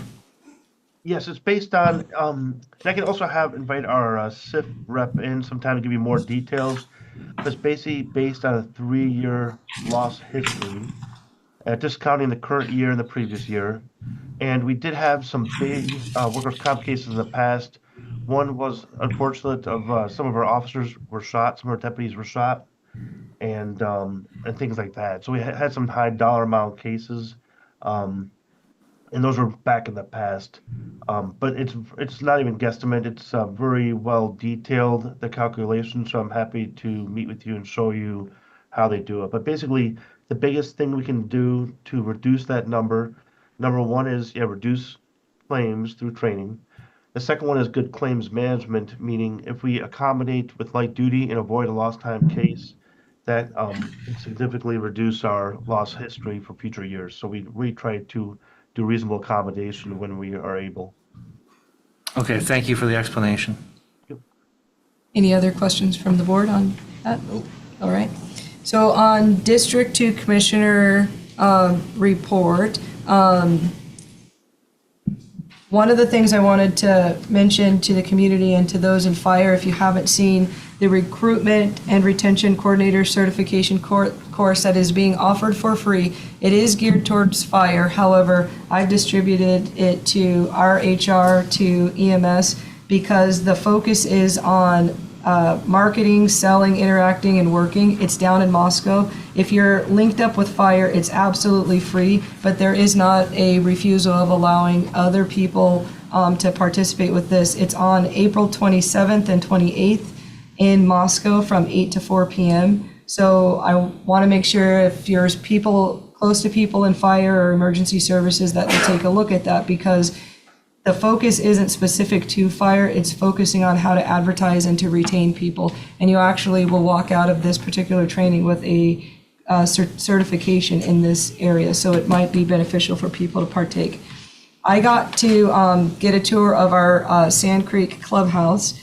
So has been open for about 6 weeks now. We want to make sure we're letting everybody know of the mental health services that are available. I did question them a lot on, do they have a faith-based aspect? Because a lot of people reach out to me on where are our mental health services that accommodate a faith-based, they have that availability.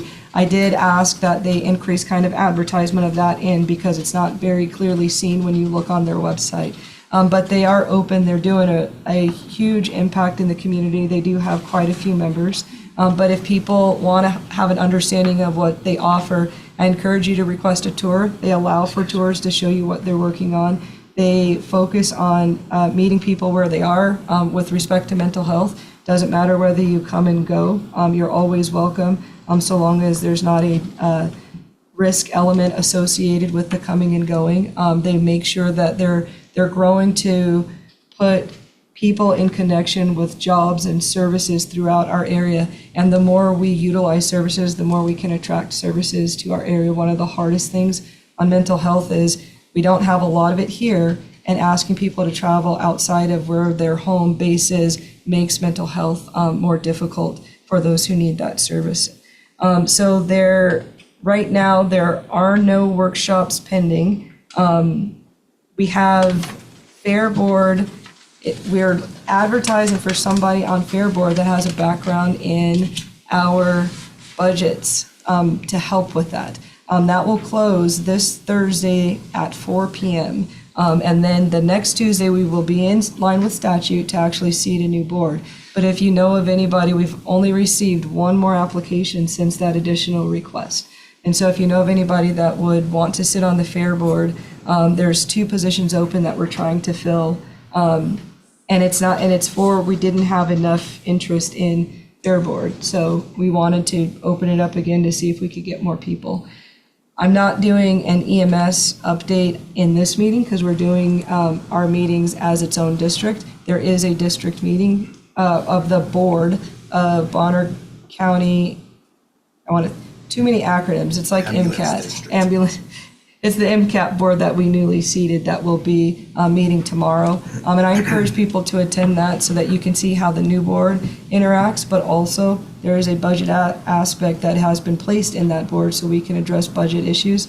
And with that, I'll say absolute thanks to our treasurer for keeping us up to date always on what's going on with respect to their cash. One of the training things that I'm looking for is for Tyler Technologies, who manages our munis, to come to Bonner County and give us training for our directors to be able to run their reports and utilize that system to its maximum capacity, because some of the reports we run are clear as mud and it doesn't necessarily extract the information that we're looking for. And I'll say also our treasurer has agreed to do balance train. You did. Her eyes went like this. She said, no, I didn't with her eyes, but she did. To help train, now I need a co-sign, to help train not just Bonner County EMS, but other directors on how to run the balance inquiry report off of munis, because it's a valuable report for us to be able to see. So now I'm gonna make you confirm. Didn't you say that? I did. Okay. With reservations, she said. No, it's fine. It probably should be done in conjunction with the auditing department too, though, because cash goes to expense. They tie together. So. Yep. And so offering training on how to understand our budgets and the system we're using for budget management is what is being worked on right now. So thank you to the treasurer she mentioned it to me, and I said, absolutely, we should be doing that kind of training. And at this time, that is all I have for District 2 discussion. Any question about what I discussed? Yes, ma'am. Amy Lunsford for the record. Okay, so starting the new EMT board, there was questions because of the confusion we've had with the Fair Board, how the Fair Board is its entity, but they're actually in charge of our Bonner County employees. Will the EMT board now take over being in charge of county employees? Or will the county still be in charge of those employees for raises, disciplinary actions? Because the more and more we learn about boards, there's more and more, items that make you say, that's kind of weird. So I didn't know if you could clarify that. Yeah, I can clarify that. Thank you. The MCAT board is not the same as like the fair board, so they're different. But the Bonner County Board of Commissioners at this time is still over everything EMS. And so we're working on what does it look like to fully move into that direction. But it is still, the board would still be over that. Even if, as we move towards it being extricated from the county, the Board of Commissioners, unless and until there's a vote, they are still going to be over that. But the MCAT board is different, and the MCAT board was already in place. It just wasn't being utilized for the purpose that it was put in place. And we use that filling of those positions to address the need to do a better job of communicating about what's going on, but also adding the budget aspect so that we have a group of people paying attention to the budget with more increased awareness. Okay, and then the other question is at any point, do you guys foresee putting the fair board employees under the county and not under the board? Because attending meetings, I do see some conflict of interest. I do see at points a fair manager and some employees trying to do what's right for the taxpayer, but then feeling a little painted into a corner because they have a fair board to answer to, and they do the hiring and firing. So at any point, is that an option, or is that just a code that says that's just how it always is? So in terms of, can the Board of Commissioners take over the fair board role? Employees, nope, to be their managing system. Instead of the fair board being their managing. I think that would require us to ask legal what would that look like, because the state statutes has them carved out as their own. And so, but what I'm hearing you say is there's some concerns also from the public view of watching the interaction between hired staff that are underneath Bonner County versus fair board, who are a group of volunteers. And in some ways, how does the Bonner County Board of Commissioners impact the issue that you're seeing between the two different groups? Because I'm going to give an opinion that you're saying that you feel that the staff are doing more of what's in the best interest of the county, but they're hitting a little bit of an obstacle with the board who's volunteers. Right, and the board is their bosses. So if they disagree, they could lose their jobs. Okay. And we have seen that happen in the Let past. me circle back to you after doing some research on what you're talking about. Okay? Thank you. Yeah. All right, seeing no more public questions for me, we will go to Commissioner Korn. To recap on a couple of meetings that took place last week, the BCAD meeting, I want to clarify something that the Bonner County Daily Bee put out there. There was an article put out that $2.4 million came out of the EMS budget that went into building that building, which is correct, but there's some additional information that seemed to be left out as far as money that went into the EMS. So to clarify that, there was roughly $2.39 million that was from ARPA funds that were transferred into EMS for personnel budgets, $1.9 million from tribal consistency funds that was transferred into the EMS budget, and another $0.8 million of ARPA funds that was transferred in for COVID personal protection equipment. So there was a total of about $5.1 million that was transferred into Bonner County EMS, and $2.4 million came out of EMS for that building. So I just wanted to clarify that article a little bit. The second meeting was the LEPC meeting that took place last Thursday. The presentation was on the Idaho VOAD, which is the Volunteer Organizations Active in Disasters. It was a really great presentation. They were talking about how to help maintain independence for survivors, such as during massive fires or hurricanes throughout the country. Sheltering and feeding was a primary objective, and situational awareness. And Becky Myers made a comment. She reported that Sandpoint High School is now the second school in Idaho to have a ROTC program. So I appreciate when I hear that Bonner County is kind of leading the way in certain areas, and I look leading the way at being second. So I appreciate that. Community events attended last week. I attended the People's Rights meeting last Wednesday, and presented a concept of the Bonner County Civil Defense and Resilience Team. It was well attended. There was roughly about 70 people that attended, gave the presentation. We had a pretty big Q&A session that took place, and just appreciated getting out and trying to clarify some of the questions that are out there, as I still am. And I want to make an announcement that that first training is coming up, not this Friday, but next Friday on the 24th, 5:30 to 7 downstairs at the EOC room. And it's basically, when I say training, some people are thinking that this is like a hands-on thing, or it's a presentation, it's a slideshow that will be given so that everybody in the room can see what's going on. The first class will be about alternative communications and learning how to operate a Bofang radio. So I'm anticipating a large turnout for that. We'll probably get a Zoom link up for that for people that want to attend that by Zoom. And then we'll also have that recorded on YouTube so that we can build up a library of these trainings, teachings, so that people can go back and refer to those at any time they like. That's the end of my report. I want to give a point of clarification on ARPA funds, because there's a back and forth that's happening, and we're not saying something about this discussion. Chief Lindsay gave a response. There's some article, which I didn't read the article, and there's a back and forth on how this was reported. But during ARPA period, that was for an increase of cost. And so what's not being commented on from a county perspective is the EMS district had an increase in personnel costs associated with COVID. That was from personnel to even include equipment. So it isn't that they had a $5 million that they hadn't anticipated and it was kind of free money. It was actually money that was spent money because the COVID situation increased the cost to that district.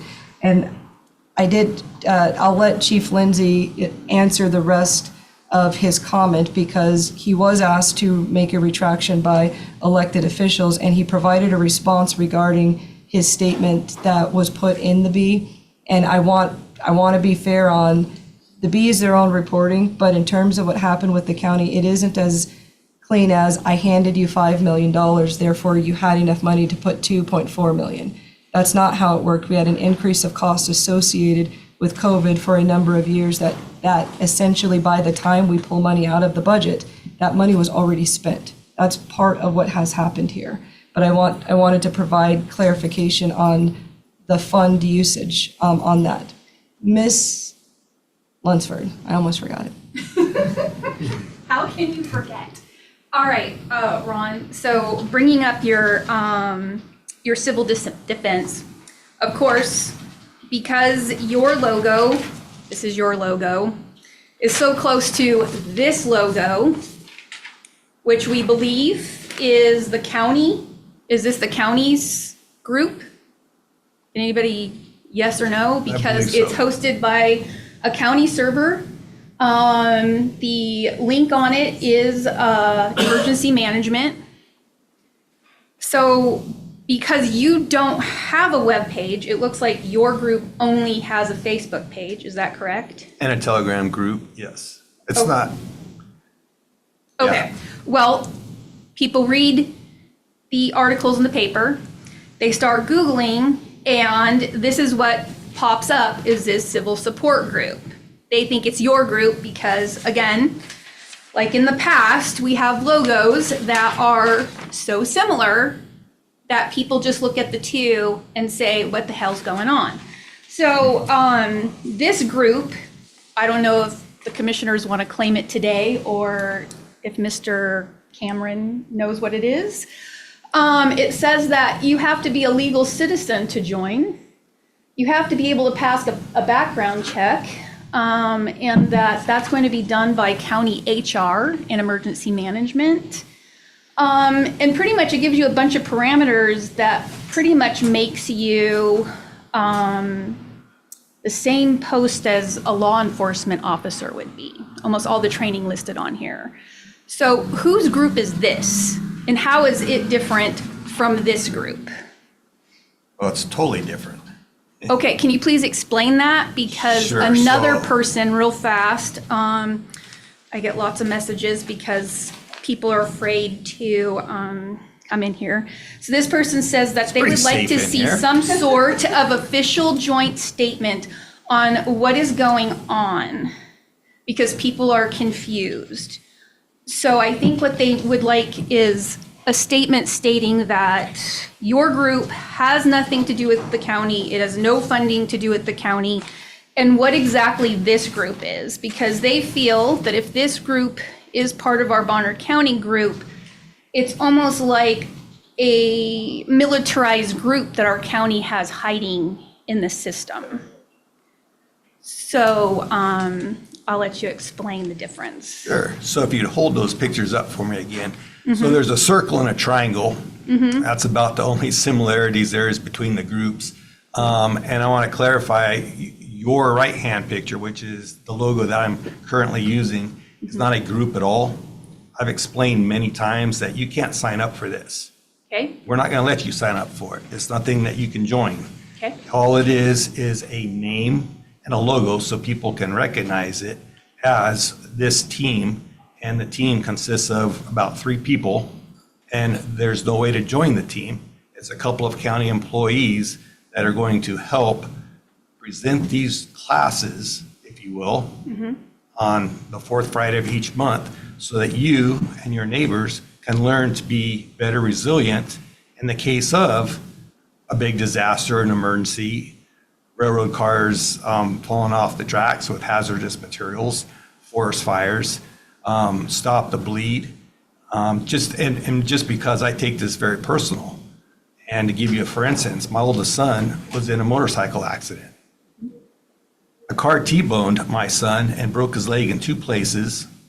And I believe the only thing that saved my son's life was another college student that was right behind him that had a leather belt with holes all the way around the belt, and he understood the use of a tourniquet. And he put that on my son's leg and slowed down the bleeding and probably saved his life, because by the time he made it in the ambulance, there were 2 more other tourniquets besides the first one that was put on his leg and he was transported. By the time he made it to the hospital, he had taken about 3 or 4 units of blood. So why not be better prepared as a citizen so that when you, or if you ever become that person behind an accident, that you have some training of what to do and how to save lives, or how to save your neighbors from the forest fires or the ice dams coming down or ice storms. That's all it's about. Cybersecurity. Everyone in this room is vulnerable to cyber attacks. It's not just big entities such as Bonner County. We get them every day here from all over the place. We're less vulnerable, but there's so many things that I've learned since working here in the last 3 months, not to scan a QR code. I mean, all of us just say, oh, that's way cool. Take your camera, take a picture of that QR code. Now you may have malware on your phone. I had no clue to that. Why not share that information to the public so that you guys would be more resilient? Okay, so I completely understand that, but why did you have to make a group with a similar logo? I'm not making a group. I want to be very clear. So what is this logo? That is a logo of my team of 3 people. So why did you make a team instead of just having it in a chat like Asia does on Tuesdays in the morning? Why didn't you just make a chat group? Great question. So just get rid of all of this thought process of people wondering what's happening. Are you, says some people know your 7 Bravo history, and they're really afraid that you are building a militia against the civilians of Bonner County. So just have a chat. Just have a chat and get rid of all of this. Change the name to a chat and it's the exact same principle. But it doesn't have a logo. Maybe I want a logo if I have a chat. Okay, so we all have our answer then. All right, Teresa Heisner. Good morning. Can you hear me? Yes, ma'am. Okay. A few things. We had the panhandle meeting like week before last, I think, losing track of time. And in that meeting, we discussed the 5 current. Can I pause you for a second? Sure. Something happened when you said we had meetings. I didn't hear what meeting you're referencing. Oh, the Panhandle Health meeting. Okay.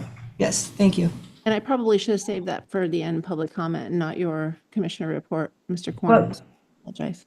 So because right now we're on. Okay, I'll comment, so resend that and I'll bring it up you in don't public take questions, comment. right? I'll go back to I Ron. don't file an agenda, so, but I should be happy to answer them in No, public you can, comment. we're on public comment, Teresa, you can go forward. Oh, okay. Anyway, all 5 counties are going to be asked if they can do rain samples, snow samples, et cetera, because we do have active geoengineering programs going on across the globe. And I know it's a huge task, but we have to start somewhere. The county will be the ones funding. We will be asking you guys for the funding. It shouldn't be too expensive. I don't know if we can get grants.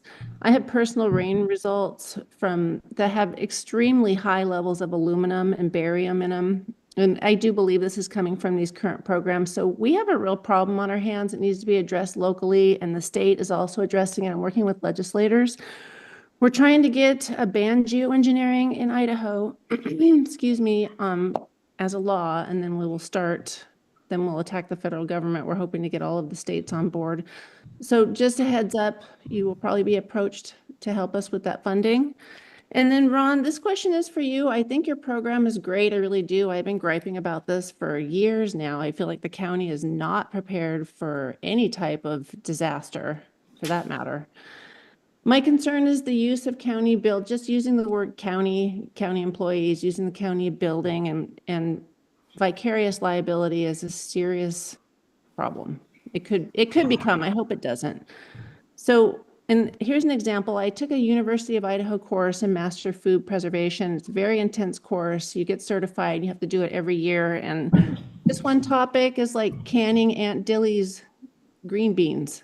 And you think that you've been canning them right all these years because you're still alive, but the fact is you're not canning them correctly. And then next thing you know, Jane dies because Aunt Dilly's dilly beans were never canned right. So my concern is just tread very carefully when it comes to like stuff like food preservation. There is a science to it. And so this is something I'd like you to think about. And I think that's all I have. Yeah. Thank you for your time. And Brian, I'm so glad to see you. Thank you.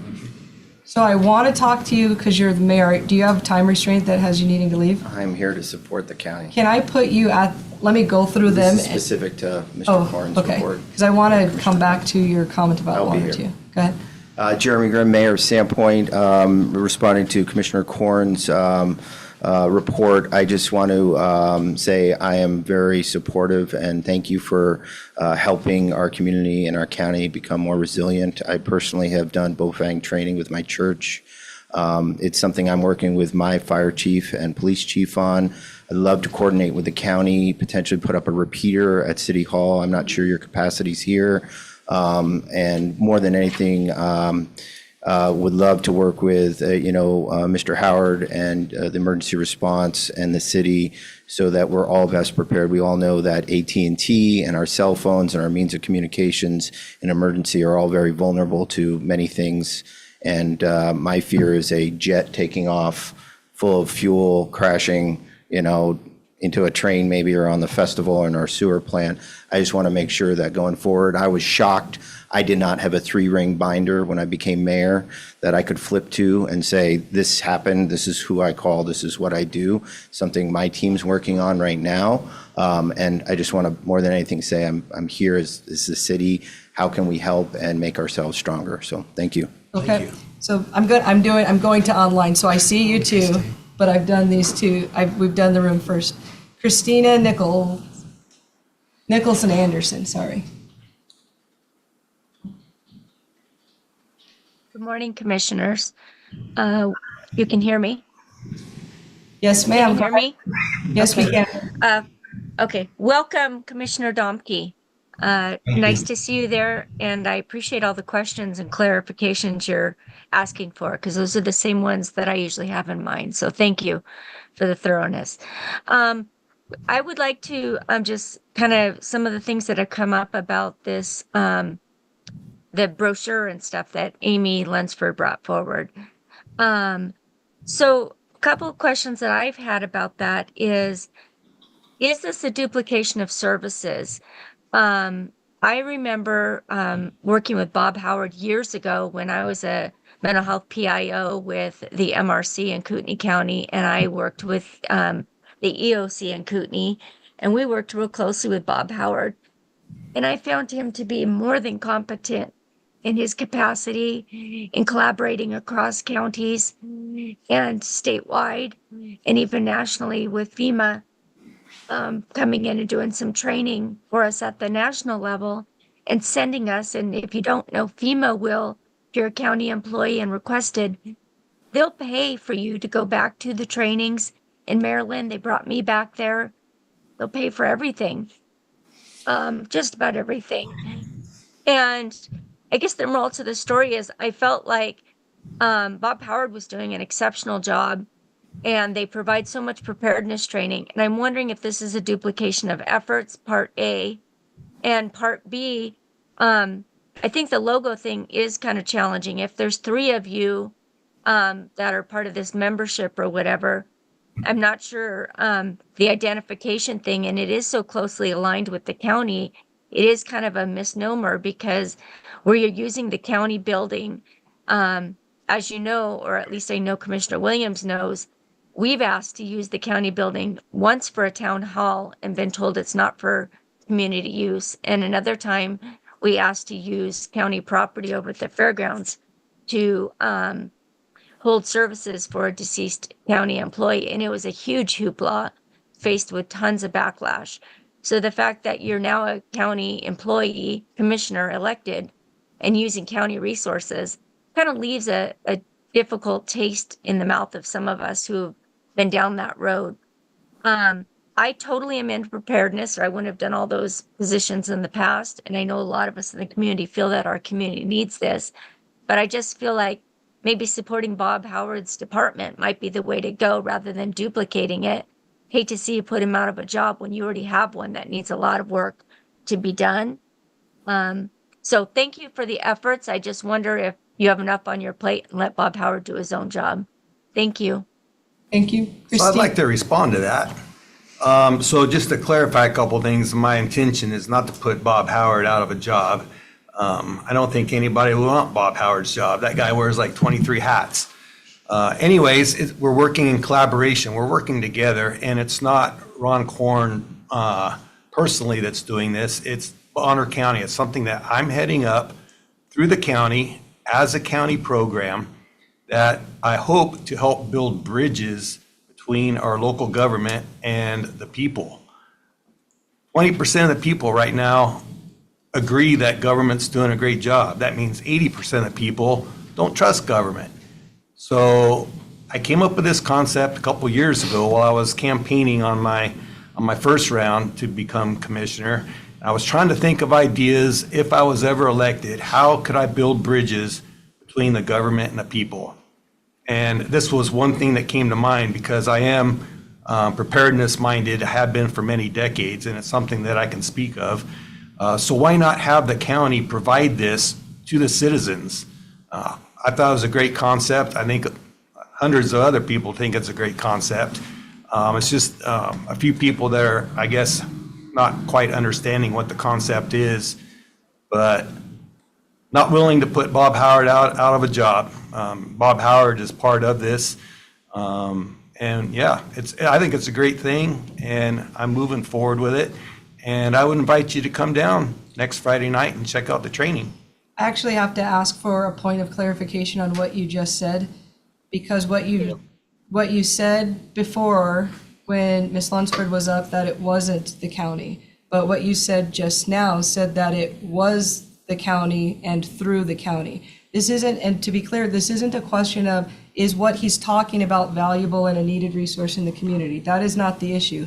It is it part of the county? So the legal opinion on part of this is, and this has been stated, if we're calling this a Bonner County run program, it actually requires a Bonner County Commissioner Board vote to move forward, which would require us to do some write-ups and some research on insurance and things like that, because there are liabilities associated with some of the things that you would teach in this type of a program. So we're not talking about the value of it. So can you have said both things even in this meeting, and the clarification is needed, because then the other side goes to what Ms.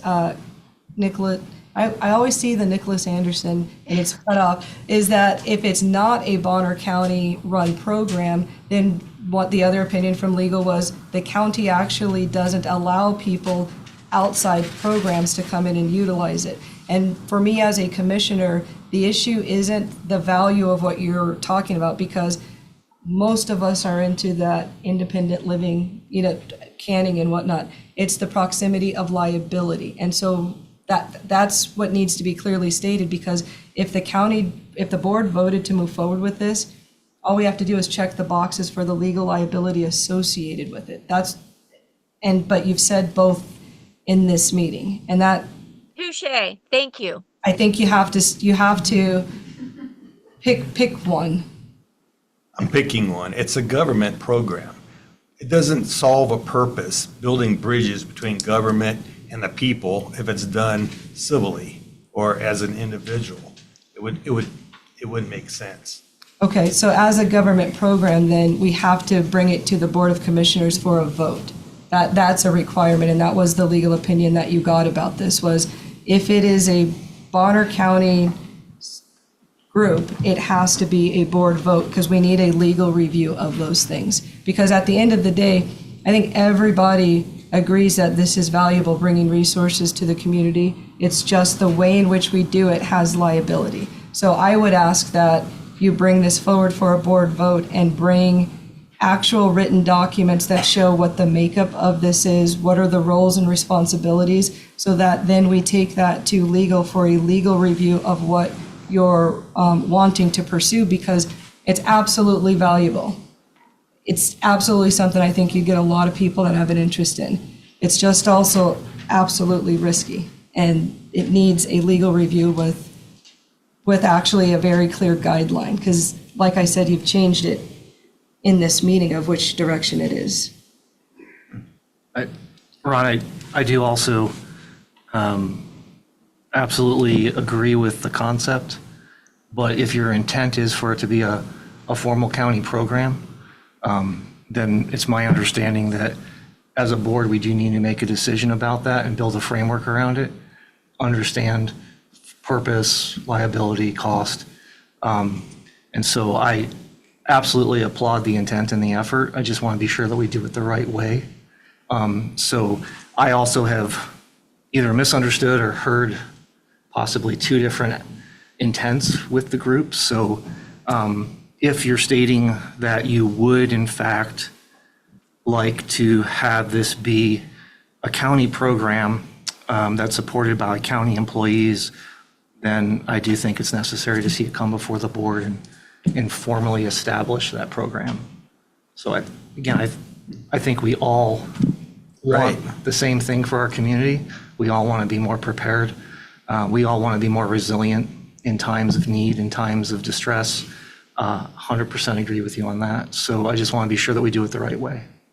Absolutely. I have no problem doing it the right way. I just haven't gotten any direction. And I've spelled it out, I thought, very thoroughly quite a few times.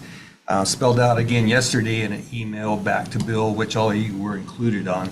And I guess we're waiting back from a decision or a legal opinion on that. But this program, whatever you want to call it, I'm not going to get wrapped up in semantics, but it parallels exactly pretty much what Commissioner Williams was doing the last 2 years with the commissioner chats, inviting the people down to listen to Avista talk or Bob Howard talk about emergency management.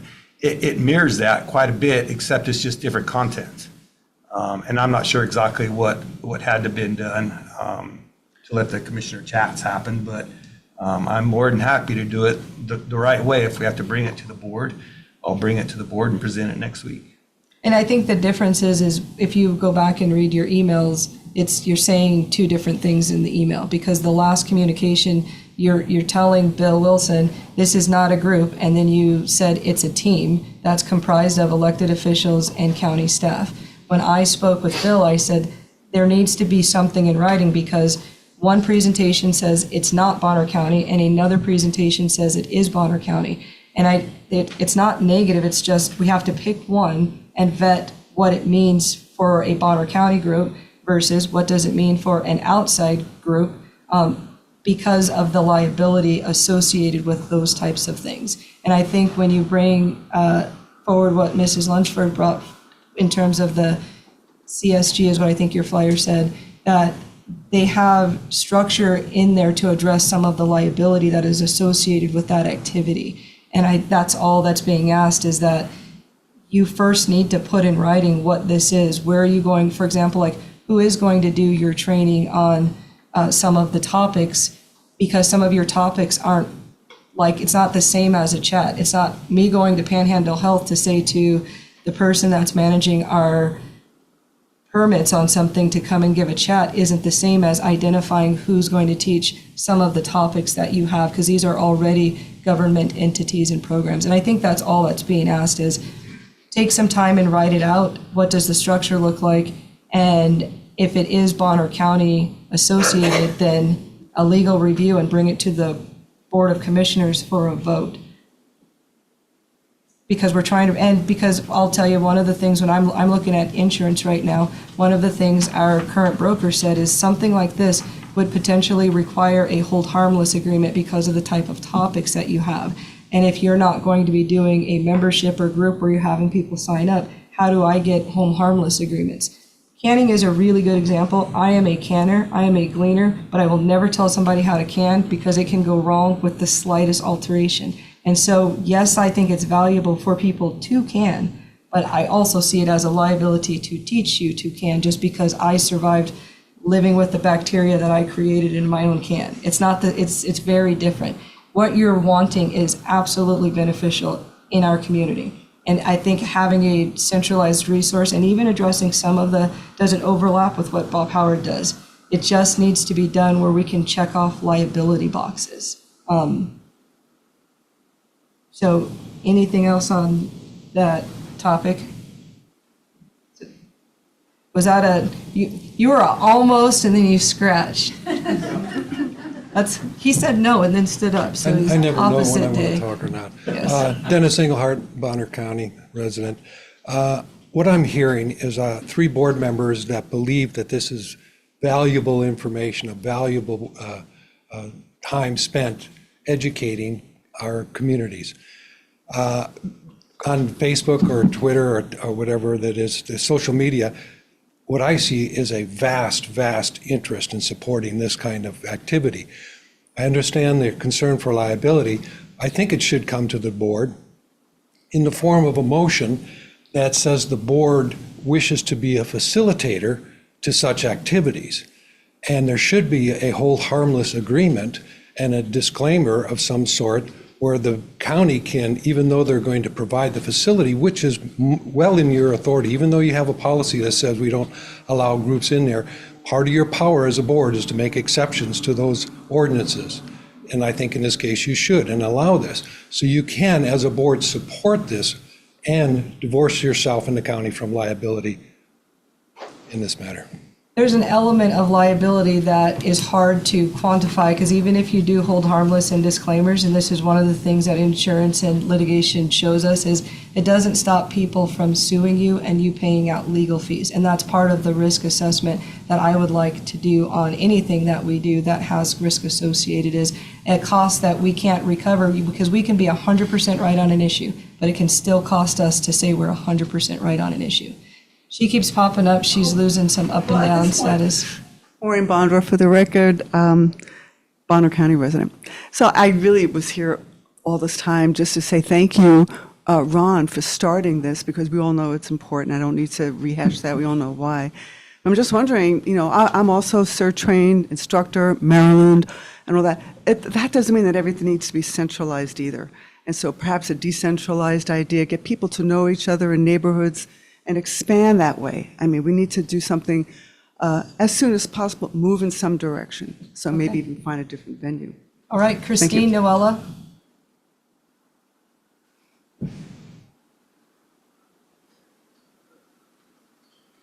Going once. Hi, bear with me here. Give me just a second.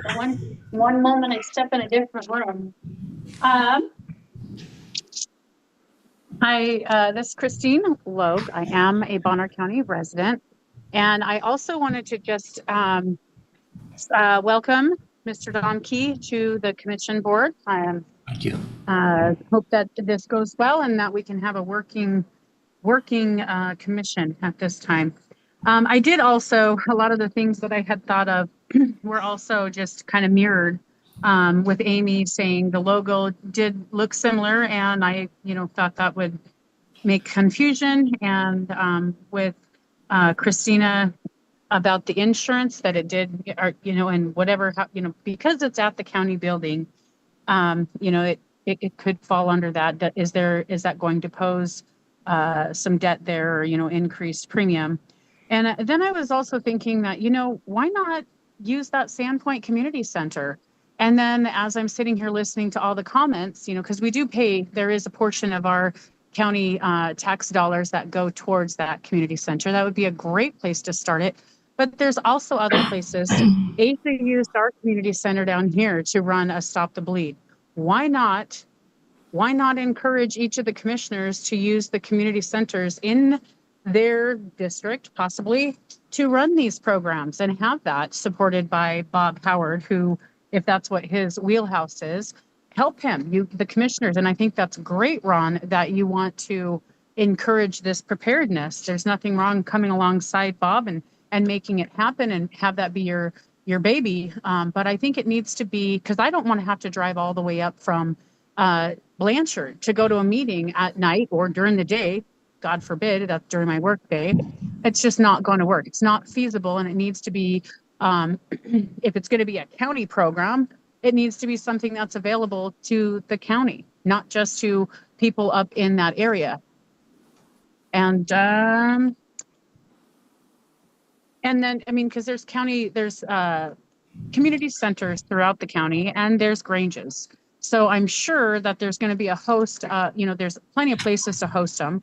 And as Asia experienced, it wasn't a huge turnout in the very beginning, right? It happens. People are interested, and it takes a little time for these programs to take a foothold. But I think it would be more beneficial if it was offered at a more local, a community center, a Grange throughout the county, and that would be hitting exactly what we need versus having us go to the admin building, because that's really just inconvenient for a lot of people.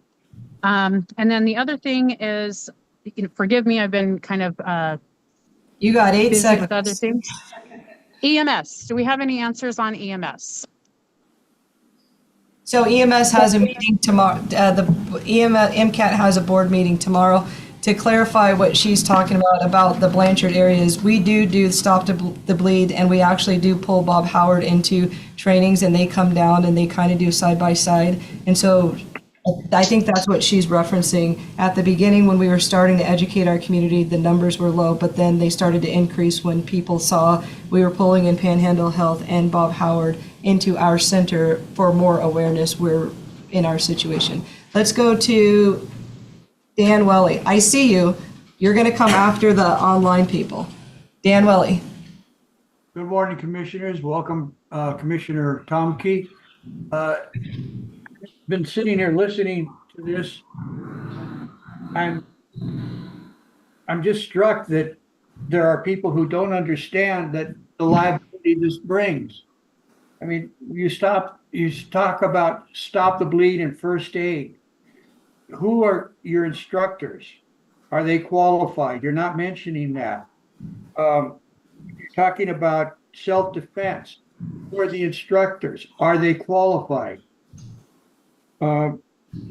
Has this been reviewed by risk management? What does the insurance think of this? Has legal reviewed it in its totality? The entire concept is good. However, it has to have a structure. It has to be built from the bottom up, and that starts with risk management and legal saying we can do this, and then the board as a whole building it. I don't understand the hesitation or the fear of going through the process of building it up so it's done right. and like Christine said, why have it in one place when the county is far flung? You've got community centers in Blanchard. You've got community centers in Priest River. You've got community centers in Sagal. You've got a huge center here off of Duford and 95. I mean, these things should be spread out, but you can't do anything until you have the structure that contains it, that holds it, that protects it and the county. I'm amazed that there are people who can't see the liability to the county. And that's the first thing that struck me on this is, here's a good idea, but it has to be done the right way to protect the instructors, to protect the board, and to protect everybody in the county. Okay, Mrs. Kramer. I think it's time for a motion and a vote. Thank you. Thank you. Mrs. Kramer. Good morning, Jennifer Kramer, Bonner County resident. I do want to welcome you, Brian. So glad to see you on the board, and just pray that we have a great term. And anyway, so thank you for running, and glad you're there. And then I also want to comment on the Civil Defense Resilient Team. I think that's the name of it. I guess it sounds like, and I don't know if it's been 100% decided, because Ron, we attended your introductory meeting last week, and it was emphasized over and over again that it's 100% volunteer. But I don't think you can guarantee that there is zero time spent during the workday by you, Ron, or Jacob, or sorry, you, Bob, or Jacob, either on PowerPoints or having a conversation, or so I don't see how it could possibly be 100% volunteer. And I think, yes, it should come before the board. And today you did call it a county government program, so it's no longer a voluntary program, it sounds like. So I guess I'm looking for did you guys commit that, yes, you will bring it? I know you offered to bring it before the board next week. And is that a definitive item where it will be discussed and voted on by the board? And then one other comment, to me, it's very different than the chats, because the chats were all outside entities coming to present their services or their offering to the county. And this is very different in that it's county employees and county elected giving that information. So it's very different, with a liability issue. But if you could answer, going to be an official Bonner County Commissioner vote, that would be helpful. Mrs. Kramer, I think next week is too soon because Lewis Marshall is in a 2-week trial, and Bill Wilson has requested that Lewis Marshall provide the legal opinion once they receive the outline of this in writing. So I don't think we would be voting on it next week because Lewis is, I believe, still in trial for the rest of this week. Okay. And to clarify something else you said, Jennifer, never was it mentioned that myself or the other 2 volunteers would be instructing any of the classes, except for maybe the cybersecurity class, since Jacob is I'd call him an expert on that. But we're seeking qualified instructors to give those presentations. Okay, thank you. Where's that? So, I don't want Mayor Grimm to leave before I get to talk to him about water. All right, Mr. Lady. All right, thank you. There is confusion between the Bonner County Civil Support Group and also the Bonner County Civil Defense Team. It's very difficult to tell the two apart. Who's in charge, and is the Bonner County Civil Support Group still active? That's the thing that I'm trying to wrap my head around.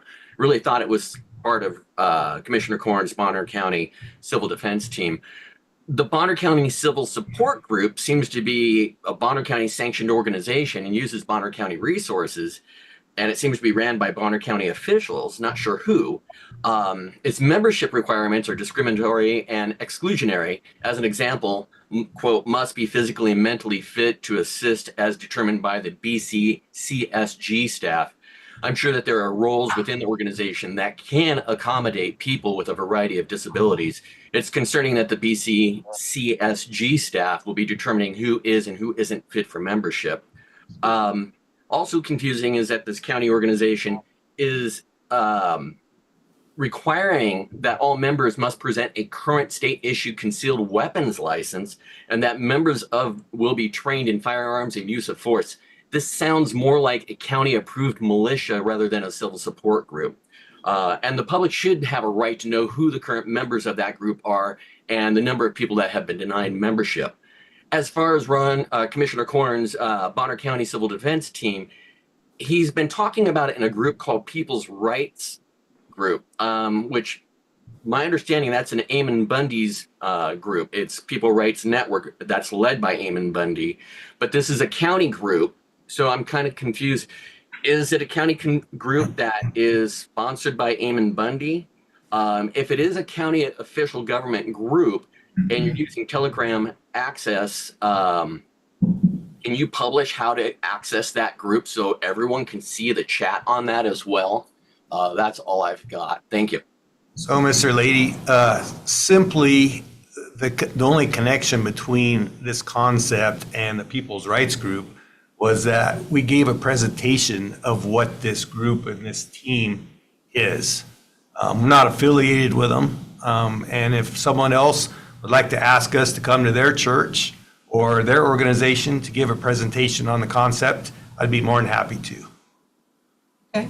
Mr. Bowman? Before you start my meter running, are we still on Commissioner Corn's thing that isn't really a thing, or have we moved on to the open public comment? Because at one point, Commissioner Williams, you said, well, we're in public comment now, but because We are in public comment. He finished his report. Okay, because there was never a clear delineation. So, okay, Dave Bowman, Bonner County. My comment is in response to Mayor Grimm's comments where he ambushed the North Side Fire Chief during a agenda item on AEDs for emergency management. So how that was allowed to happen, I don't know. I wouldn't be allowed to do it. But in response, Chief Armstrong's on a flight right now, so he can't respond, which is, it's a shame that he gets ambushed this way. He's very approachable, very accessible. And I know that Mayor Grimm has never reached out by phone or any other way to Chief Armstrong to express concerns about water, fire water, or water for fire suppression. Let me be more clear. I do know that Chief Armstrong has not signed off on any commercial occupancy or any subdivision in our district. In particular, has been engaged in discussions with Sandpoint City Engineer about one particular one where water is a concern and we're not signed off. So why the need to, again, ambush this way in a public meeting where it wasn't even a topic on the agenda? I have no idea what Mayor Grimm's agenda really is. Have Mayor Grimm, I would ask, if he has also tried to ambush Sandpoint's chief in the same way, who relies on the same water. And then I certainly wasn't prepared for this because didn't know it was coming, but and by the way, I'll state here that I am a Northside Fire Commissioner, also a volunteer firefighter at Northside. Last year, if I'm not mistaken, and again, I haven't had time to research it, but I'm pretty sure that the Providence subdivision, which is in Kootenai, which is in Bonner County, but borders the city of Kootenai, was issued a will serve letter by Sandpoint saying there'll be plenty of water for fire suppression. And I even questioned it at the time, was it ever actually tested with the correct pressure and fire flow? I don't believe it ever was, but Sandpoint's engineer, I'm pretty certain, and correct me if I'm wrong, issued a will serve letter saying there was adequate water. So, and then last thing is Northside fire commissioners meeting is tomorrow night, Wednesday, at the Ponderay Station 1, 6:30 PM. Mayor Grimm, why don't you come on down and bring this up in front of the board and see if you can defend your ambush. That's all I have. All right, Kevin Moore.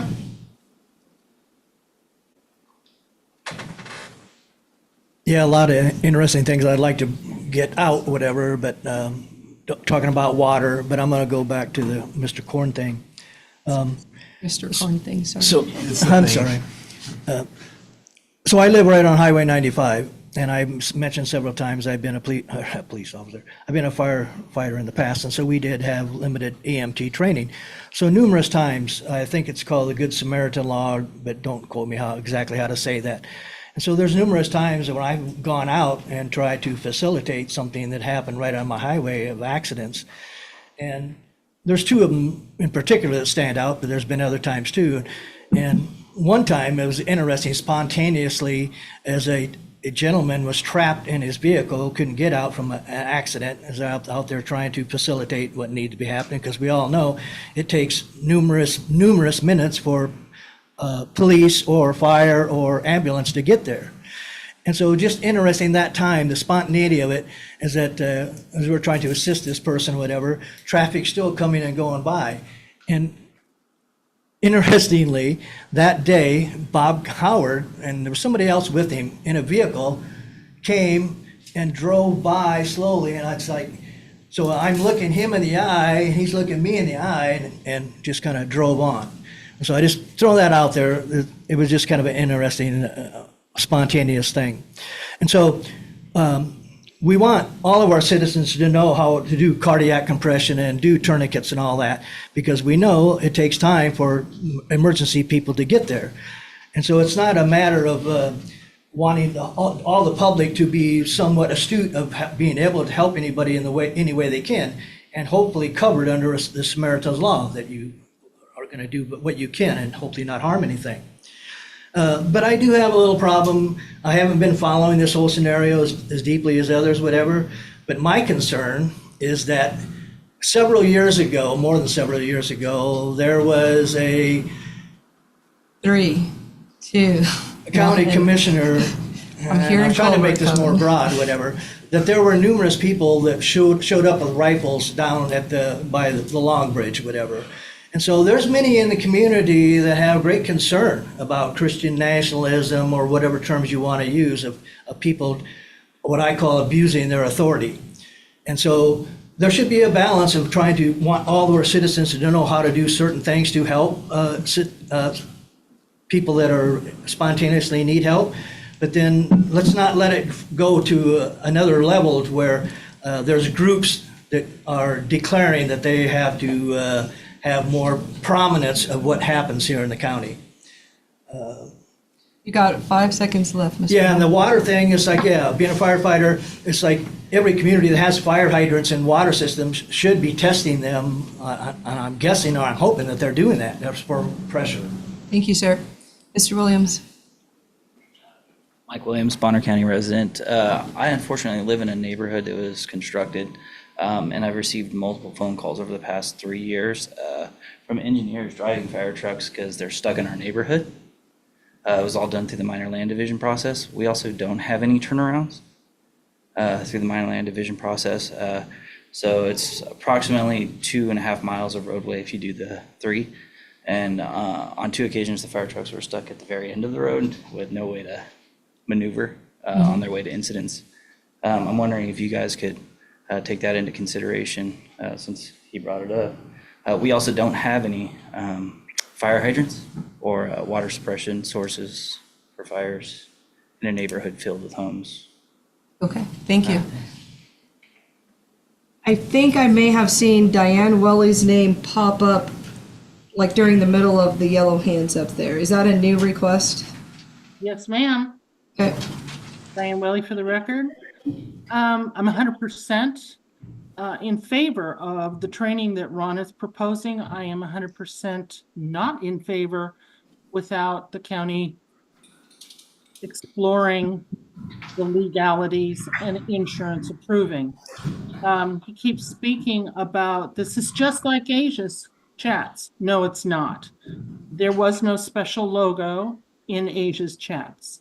Services were discussed for facilitating people finding outside services in Asia's chats. There were no demonstrations. It was approved. He speaks about, or somebody spoke about the Good Samaritan law. The Good Samaritan law, the more professional training you have, the greater your personal liability becomes. Because you're judged on what a prudent person with your level of education would do in the same situation. I think Kevin Moore could talk about the importance of building a bridge, Ron. Ask him about how proper building techniques are important. Ask Mr. Domke. And then I want to know, Ron, what are you afraid of? Why don't you want your coworkers to approve this or disapprove this? Why don't you want them to explore all of the legalities? Thank you. Mr. Glass? And Merlin then Glass. after Mr. Glass, I want to get us to ask some questions of the mayor of Sandpoint regarding the comments on water availability. Mr. Glass? I can do some of that. Merlin Glass, Bonner County resident. I'm also a West Side Fire Commissioner. I just wanted to bring up and kind of shift gears a little bit and encourage the board to be familiar with what's going to come up in May in terms of the levies requesting that are going to be requested on the May ballot. West Side's probably in a deeper hole than the other districts. Sagal's going to have one. North Side's going to have one. Pretty much uniformly, though. Dan, your hand is up. Didn't be. You didn't lower your hand. Oh. Diane, you're not muted. Oh, Dan, turn your. So you mute and tell your husband to put his hand down. You guys need to coordinate. All right. Eating into my time. I just wanted to encourage you to be familiar with the language and the facts of the levy, because you need to be advocates. Everything falls into public safety, whether it's fire, EMS, or law enforcement. And that way you reach out to more people. I've talked to a lot of homeowner groups. I'm still got a few more to hit. Because what we're asking for is people. We got fire stations, we got fire trucks, we have responsibility, but we don't have people. And so it's a heavy lift for the citizens I know. I got stopped out in the hall one time on this topic, being told that, well, we don't want big government. But I think emergency services is exactly what government is designed to do. And we should be knowledgeable about it. And to the water system, all you got to do is turn on the TV right now and see everything you need to know about fire suppression and water. And large issue with what transpired in Los Angeles was they basically had a forest fire, except they weren't trees, they were houses. And every house has had a 1-inch line going into the house that was not turned off at the street. So when that house burned down, that water just flowed, robbing the hydrant system. So there's lessons learned that are going to come out of this. A big thing is that we have fire districts, we have an EMS district, but we all operate as a county function. And that's something to be remembered, because the mutual aid system that we have amongst our fire districts shares resources, but we're all independent. So we're kind of balkanized. And with the growth that we've got population-wise in the past 10 years and looking forward to the next 10 years, where do we want to be? And that's what this levy is for, and that's the message I want to get out to the public, is that we need people. And to the point on the volunteers, that's a heavy lift. Somebody's got a job showing up at 2 o'clock in the morning when he's got to be at work at 6 is a big ask for anybody. And so numbers matter. And right now, we don't have the numbers. So it's all hands on deck. If it ever gets to be Los Angeles, if the biggest fire department in the country, if they can't handle it, it tells us something. So we need to be prepared, and that probably ties into what your objective is, going forward. Wait, don't move. You guys had a town hall, was it well attended? There was a town hall regarding the levy? Not a town hall. I went to homeowners associations and spoke to them by Zoom, to the memberships, to the homeowners. There was an education session on the levy. I believe it was last Wednesday. I didn't go. Okay. Do you? Merlin, could I speak to that? Merlin, you were there. She's talking about the workshop we had. Oh, the workshop. I'm sorry. Unfortunately, it was very well attended by town people. hall. It was How very well attended was it? We had. It was very well attended by people in the fire service and almost no one from the general public, unfortunately. Okay. Do we have? Just a few. There's reported there. It was attended by all the commissioners for Sagal, West Side, and North Side, and the fire chief. And to kind of map out what's going to happen, a mailer is going to go out to all residents, detailing what we have, kind of like a typical election mailer, and with the details. Do we have another workshop scheduled? Not right now that I know of. Would it be I'm sure we will. Would it be beneficial to do a commissioners chat so that you could reach and then do a bigger presentation? I'll talk to anybody, okay? Because I know that the image of a levy and what it means to homeowners is important, and explaining it the right way, in a balanced way, hopefully will be successful. Because without it, we stay the same. Yeah. And we can't stay the same. The Kerrywood's got 2 firefighters a day. Sagal Station's got 2. West Side has 1. You can't send a guy down the road with 1. You just can't do it. And but that's how you can't stop these guys from trying. And that's what we're at. So can you help circulate this recruitment, the form that I handed you? And then I'll make sure to email to. Yeah, I'll bring it up. I mean, volunteers used to be the way everything was done. It's just that the training and the equipment and the reliability, we've just grown. Yeah, understood. Yeah. Okay. Mayor Grimm, you can grab that microphone and sit down if you don't want to stand up. Are you looking, is Sandpoint looking at doing a water moratorium? Yeah, Jeremy Grimm, Mayor of Sandpoint, representing the city of Sandpoint. So the situation, and I'm afraid some of the public comment might have taken my comments out of context, by no means an ambush. What has been moving pretty quickly at the city is tomorrow night, I'm afraid I won't be able to attend a Northside meeting because the council will be continuing a appeal tomorrow night at their meeting. There is a developer who we denied water service to for approximately 300 units next to the Field of Dreams, and they appealed that decision, and that appeal is continuing tomorrow night. The justification in the record speaking to that appeal is because what the additional units will do to fire flows in the system. Now, the city of Sandpoint runs a model. It's very expensive to run, so we don't do it every day. But the model takes into consideration our pipe size and new hookups, new areas being served. And it may not reflect that moment of fire flow. They actually run it on our peak day when everyone's watering their lawns, probably late August, early September. And what does the fire flow do during a peak day demand with multiple fires in the system? And that shows, you can probably find it on our public documents, of deficiencies of fire flows at specific sites in the system. And those deficiencies sometimes are based on the occupation of the structure. So a deficiency for Walmart or Home Depot might look different than for a single family resident because fire flows have to be much higher.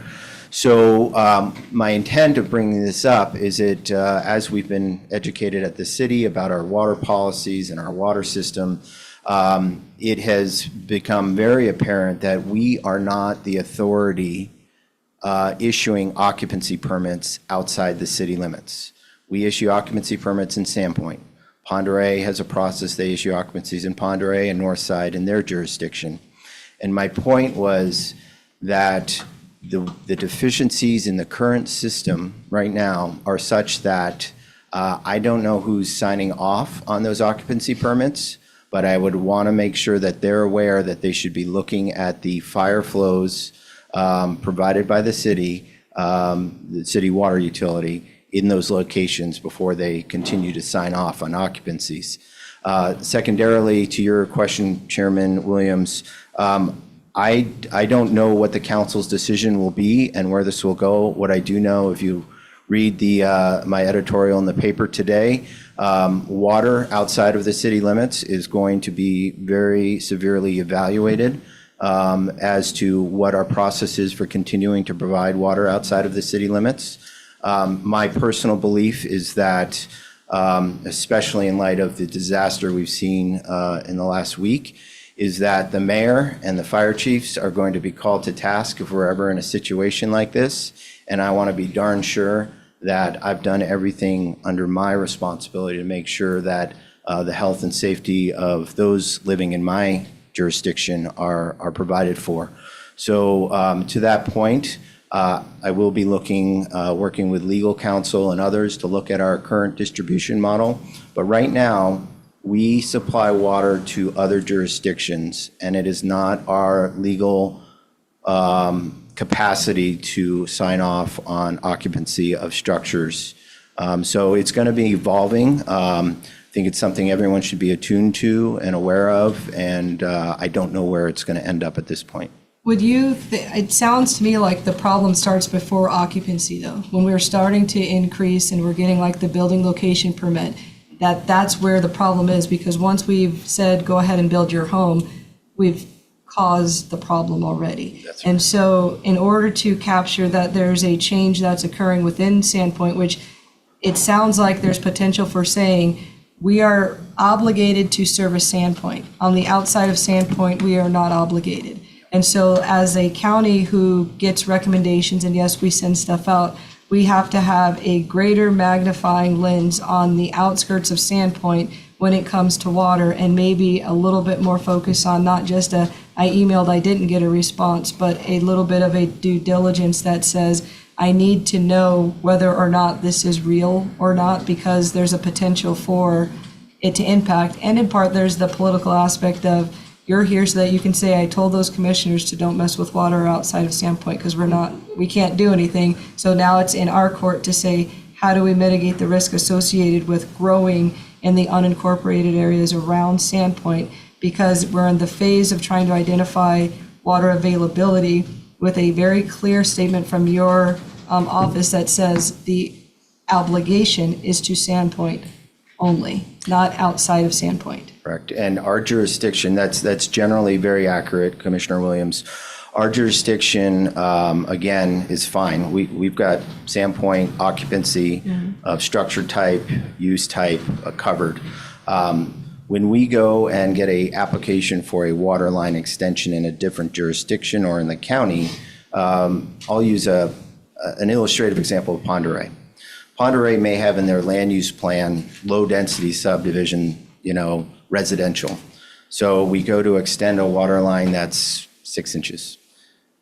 4 years later, they change their comp plan, and now this is going to be high-density residential or industrial or commercial. Well, we've just put millions of dollars of pipe in the ground based on their plan, and now they're changing that maybe. So the deficiencies in the system are the result of the city of Sandpoint not controlling the land use where it serves water. And that is my goal, is to decouple the city of Sandpoint service in areas without zoning jurisdiction. And I hope to do that by creating basically wholesale users of other entities such as the city of Ponderay. I don't know who's going to take over Whiskey Jack in areas outside of Kootenai. This is going to be other than our wastewater plant, my number 2 priority this year, working with legal counsel. It's very complex. But to your point, yes, we don't sign off on the occupancy of homes or structures in our water service area outside the city limits. And that's what I want to just call attention to, is somebody signs off based on the fire flow of that day, and probably needs to be looking at the model and what fire flows look like under a disaster or emergency situation. So when you're looking at maybe a file that the county has approved for an MLD, or a plat, and the person doesn't finish their project within the allotted time for their first 2 years, given the state of the problem, is there a concern that maybe we need to have a review of whether or not the system can hold it because something significant has changed in the surrounding area that might mean, and I'll use what was presented today as an example. It's a great example.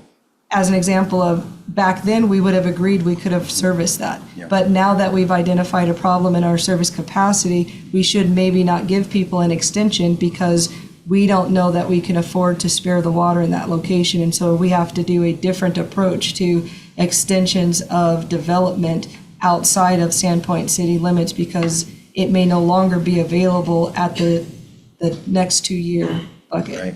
Well, I think the county, as far as I'm aware, doesn't operate a water system or provide water services. In the case of the file that was before you earlier, Northside is responsible. I can tell you I worked with the former Northside fire chief. I'm just saying adjacent to, you didn't finish when we originally said, and so maybe it's not just you are guaranteed another 2 years, but that we actually need to look at these files a little bit deeper if they're I would adjacent. say you want to make sure that the district or the life safety entity having authority for occupancy has communicated with you that everything's still okay. In the case of that file, we've worked extensively with Northside about fire flows and booster pumps and generators. But yes, I think that, but at the end of the day, it comes down to where do we live? I think your land use comes into this, the capacity of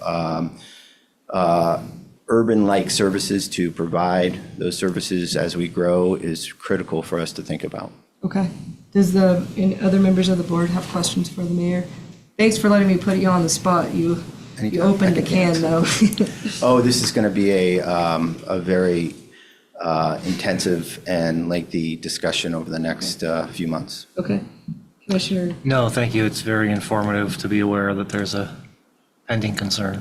do you think that there would be value in doing a town hall meeting about the availability of water? Do you see that in the future of Sandpoint? I imagine I'll be working with the mayors of Ponderay and Sandpoint and the county commissioners for those areas outside of the municipal boundaries for sure in the next year. And will you be able to hang back for people that have questions? Because I have a hard stop at noon. Sure. Okay. All right. It is 11:47, and at this time, this meeting is